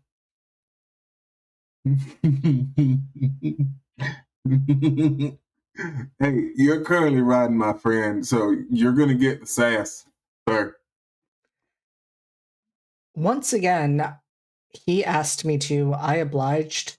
I feel like he would not have asked. He does not want to be a pawn, so I think he also would not like to be a vessel. Not the point. Yes, I find Where's it it hard to going? believe that he asked you to, get in the. This is so strange. Where's it going? Well, would you like the good news or the unfortunate news? Yes. Any of it quickly, please. The good news is I do not think they will be your problem imminently. The bad news is that is because they are both currently in hell. And I think with that, Fitz, we are going to go to a memory that Fitz has. Okay. Of another letter that came to him, because he is thinking about what it will take to be hunting down his sister and Isaac. Mm-hmm. Okay. So a couple nights ago, as Fitz was going about his business, like he had left the estate for something, and he came back, and he noticed a metallic glint in the moonlight on the door. And there is a steak knife embedded in the wood, and it's pinning a lovely embossed card with gilt lettering and decorations to the door. An invitation. 3 words are scrawled across it in dripping black ink. Good. I'm hungry. Mm. And that is where we are going to pull back from the estate and move across the city where we can see Wrenhaven Palace, guards swarming everywhere, wards fully activated. We are going to see the three cathedrals, the Church of the Sun, and the beautiful colors that are blazing brighter than would be warranted at this time. The one in obsidian with sparks of fire literally coming off the stone. And the last one still in the muted colors of dusk, soaking in what meager moonlight there is tonight. But we're also going to pass townhouses, places where, despite what all of you have been experiencing, parties are still ongoing. People are dancing, having gatherings and eating dinner together, not fully aware of what is happening across the city in this moment. And we will end on the Fey residence in West London, where in this moment, King Laszlo is leading a group of armed soldiers. And as he gestures in front of him, the merciless cold of winter slashes out, and snow begins to fall across the city. And that is where we are going to bring this finale of the Season of Secrets and Shadows to a close. As I think we stepped in it. Did we? I don't think we. I didn't do anything. Danger. I think everything It's is the collective fine. eye. I think this of- looks of- like a good. Oh yeah, sure. Ah. Correct. Oh yeah. Yes. Yeah. E. Mm-hmm. Okay. Cool. Well, this is great. This is great and fine and good, and everything's fine. Raph and I have been talking at great length about the Fitz Carmen John Wick season 2, so I support this. I'm ready for it. Incredible. I know everyone is reeling, and now I'm going to do the really terrible thing of being like, hi friends, let's go to our outros and say the amazing things that all of us are doing outside of this amazing game. So that means, Kit, I am so sorry. You are first on the chopping block. You can't use your words to hurt me specifically like this. Baby. Oh man. Hi. Yeah, dude. Hi guys. For the big boy. Thank you for the donation. Thank you, Raph. We appreciate you, Raph. Thank you for covering my stammering with a grip it and rip it. We love to see it. Hi guys. I am Kit. I have been your Elise for the season. It's been real. It's been fun. It's been real fun. You can find me places on the internet at Kit Roll Cause. It is somewhere around me, I promise. And you can find me doing other things while I bide my time for season 2. You can see me, I believe, next on Sunday. I will be over on Sword and Key playing the premiere episode of Some Vast Grim, which I hear is a spooky good time. It's going to be delightful. I am playing just the wildest little guy, as always. Okay. On Monday, you can tune in. And truly, it's a brand at this point. On Monday, you can stop over on Chaotic Goat Productions, where we will be continuing the last couple episodes of our Cottages in Cerberus campaign playtest situation. I am the most anxious ice cream wizard you have ever seen in your life. It is delightful. If you like Monster Hunter, if you like little cozy cottagecore games, there is a game mechanic built on the spoon theory. It is delightful. It's truly an adorable little game. But that will be Mondays. And then on Wednesdays, starting this coming Wednesday, I believe, catch me on table 2 of Shadows Between the Stacks. The How did Call I of forget this was Cthulhu happening? double What's table. going on Wednesday? You're in it, bestie. You're going on Wednesday. You're running it. You're So running that's it like You're even worse. going on Wednesday, Worse than that. my dude. But yeah, catch us here, same bat time, same bat channel, where we will be picking up table 2 of Shadows Between the Stacks. You have seen the fuck around table. Come witness the find out table, where we will be jumping forward 100 years into the future to see what happens. It's going to be delightful. I am so excited. And then not this the next Saturday. We are taking a week off, but normally every other Saturday, come hang out on the Lost Caravan for Fatal Ascension, our Fabula Ultima campaign, where I am just a little robot who has never done anything wrong in its life, and romance is brewing for like everybody. Don't worry about it. You gotta come see it. You won't believe me if I tell you. But I think that is all that I am doing for now. Keep your eyes peeled on Twitter and also on everywhere you get your podcasts for soon to be dropping a Girl by Moonlight podcast, produced and starring as one of the characters, yours truly. Follow at Bloom and Blight on Twitter and keep your eyes peeled for the season premiere happening soon. And that is really all I can say on that. But it is going to be is so fucking stacked. It's so stacked. It's amazing. Listen, let me yell about the cast. It is so incredibly stacked, y'all. Keep an eye out. We are posting cast promos and such, and working tirelessly on editing the first little premiere episode situation. But yeah, check that out. Twitter at Bloom and Blight, and then for everything else that I cannot quite announce yet, Twitter at KitRollCause. I think that's everything. Incredible. No, so many good things, Kit. I'm so tired. You. Hi, I'm Q. I'm still what the fucking. It's fine. Right. Okay, you can find me at Midnight Inc. That is Midnight_INQ. Q is my name. I'm sure you get it. I am on. You can find me there like a whole bunch of places because I think I've changed it pretty much everywhere. So come check it out. So I got a couple things coming up. I'm trying to live that JD lifestyle. All right. Truly. Monday I am playing Mouth Guard. It's going to be a 2-shot, so come and check it out. Tuesday I'll be here for Cold Iron. I'm very excited. I'm playing my good boy. He's playing Amisha. He's just a good little soldier. Don't even worry about it. Wednesday.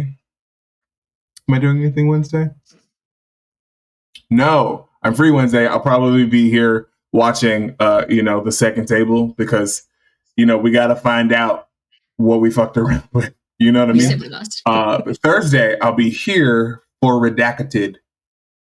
Yeah. Also, next Friday, I plan, and we're gonna see if we can make this work. We're planning on doing some Magic the Gathering at Commander specifically on the Chelsea Table Studios. Yes, yeah, we're gonna do some. Yeah, and hopefully, and just tell your friends if it goes well, maybe he'll let me keep doing it. We'll send those vibes. Yeah. Fantastic. Excellent. And then I've got other stuff like in the works, but it ain't ready yet. So you gotta let me cook. I've got a podcast that doesn't work. That's not happening right now. So we're not gonna talk about it. But know that I have one. Go switching naturally. If you want to watch the episodes that are there, we talk about a whole bunch of shit while also being Black in America. It's a trip out here. You know what I'm saying? Other than that, yeah, that's just me. If you want me for things, just DM me. My DMs is open. I want to do the things. You are living that JD lifestyle, both of you. I am. I'm trying to get where you is, homie. Okay, I'm fine. I'm so tired. Yeah. Sorry. Alex, we can do this, guys. We can bring this home. Yeah. Hi. I am Alex, and I have been Duke Fitzgerald de Villiers, which feels weird, but here we are. I'm at Mightiest Finn on Twitter for as long as that exists. Once I get my invites or decide to, make the move, I'll try and be at Mightiest Finn there, but, we'll see what happens as social medias crumble around us. I'm just going to reiterate that if you want Q and things, you should ask him, because I just ran table 1 of a shadow between the stacks of secrets. Yes, that was He's enough tables and shadows between the stacks. Yeah, right. I ran table 1 of Shadow Between the Stacks, which was our Call of Cthulhu Dark Academia podcast, in which the wonderful Q and the wonderful JD did fuck around. Yes, we did. We had a lot of fun. JD, are those all on YouTube at this point, or will they be on YouTube by the They're time? all on YouTube. Perfect. So to get ready for Wednesday, where table 2 is happening, and I am playing Kit's twin brother, we're gonna find out, and I'm very much looking forward to it. But if you want to get caught up for that, all of the things are on YouTube. It was, and I don't usually toot my own horn, it was pretty good. It was fantastic. It was a lot of amazing. fun. Super good. It was So real good. check that out so that you can be ready for Wednesday. What else am I doing? Cold this Iron? I'm getting there. Sorry, I got excited. It's okay. No, I'm very excited for that too, and I will be saying a lot about that. But not a TTRPG thing, but a culture thing. If you like Victorian romance and you like the sound of my voice, I don't know why you'd like that, but I am on a podcast. Hey. I'm on a podcast called Barely Bookish, where we are reading through Jane Eyre, and we are talking about my favorite vampire, waif, orphan, school teacher, relatable Victorian person. We're having a lot of fun. Barely Bookish podcast. There have been other amazing people that you might recognize. Candace the Magnificent was on there. They talked about Interview with the Vampire. Some good episodes. So check that out if you like books and me, which you should. Both of those things. I'm literally opening my podcatcher right now. Excellent. But the big thing is Tuesday, we are premiering the Changeling the Lost game that we have been talking about for months, Cold Iron. It's set in an alternate universe where the Fey courts have taken over the Soviet Union. There's going to be a murder, and there's going to be a mystery to solve with 4 little baby angels, 4 beautiful content creators, and Will. It's my favorite thing. I'm incredibly excited for this. It's going to be a long form game, so I can actually slow boil the shit out of this, and it's going to be a lot of fun. We've got donation incentives. So check us out when Tuesday rolls around, so you can stay caught up. Also, watch my Twitter, because we will be dropping some cast announcements / dossiers on our various changelings, so that you can get to know them before we play.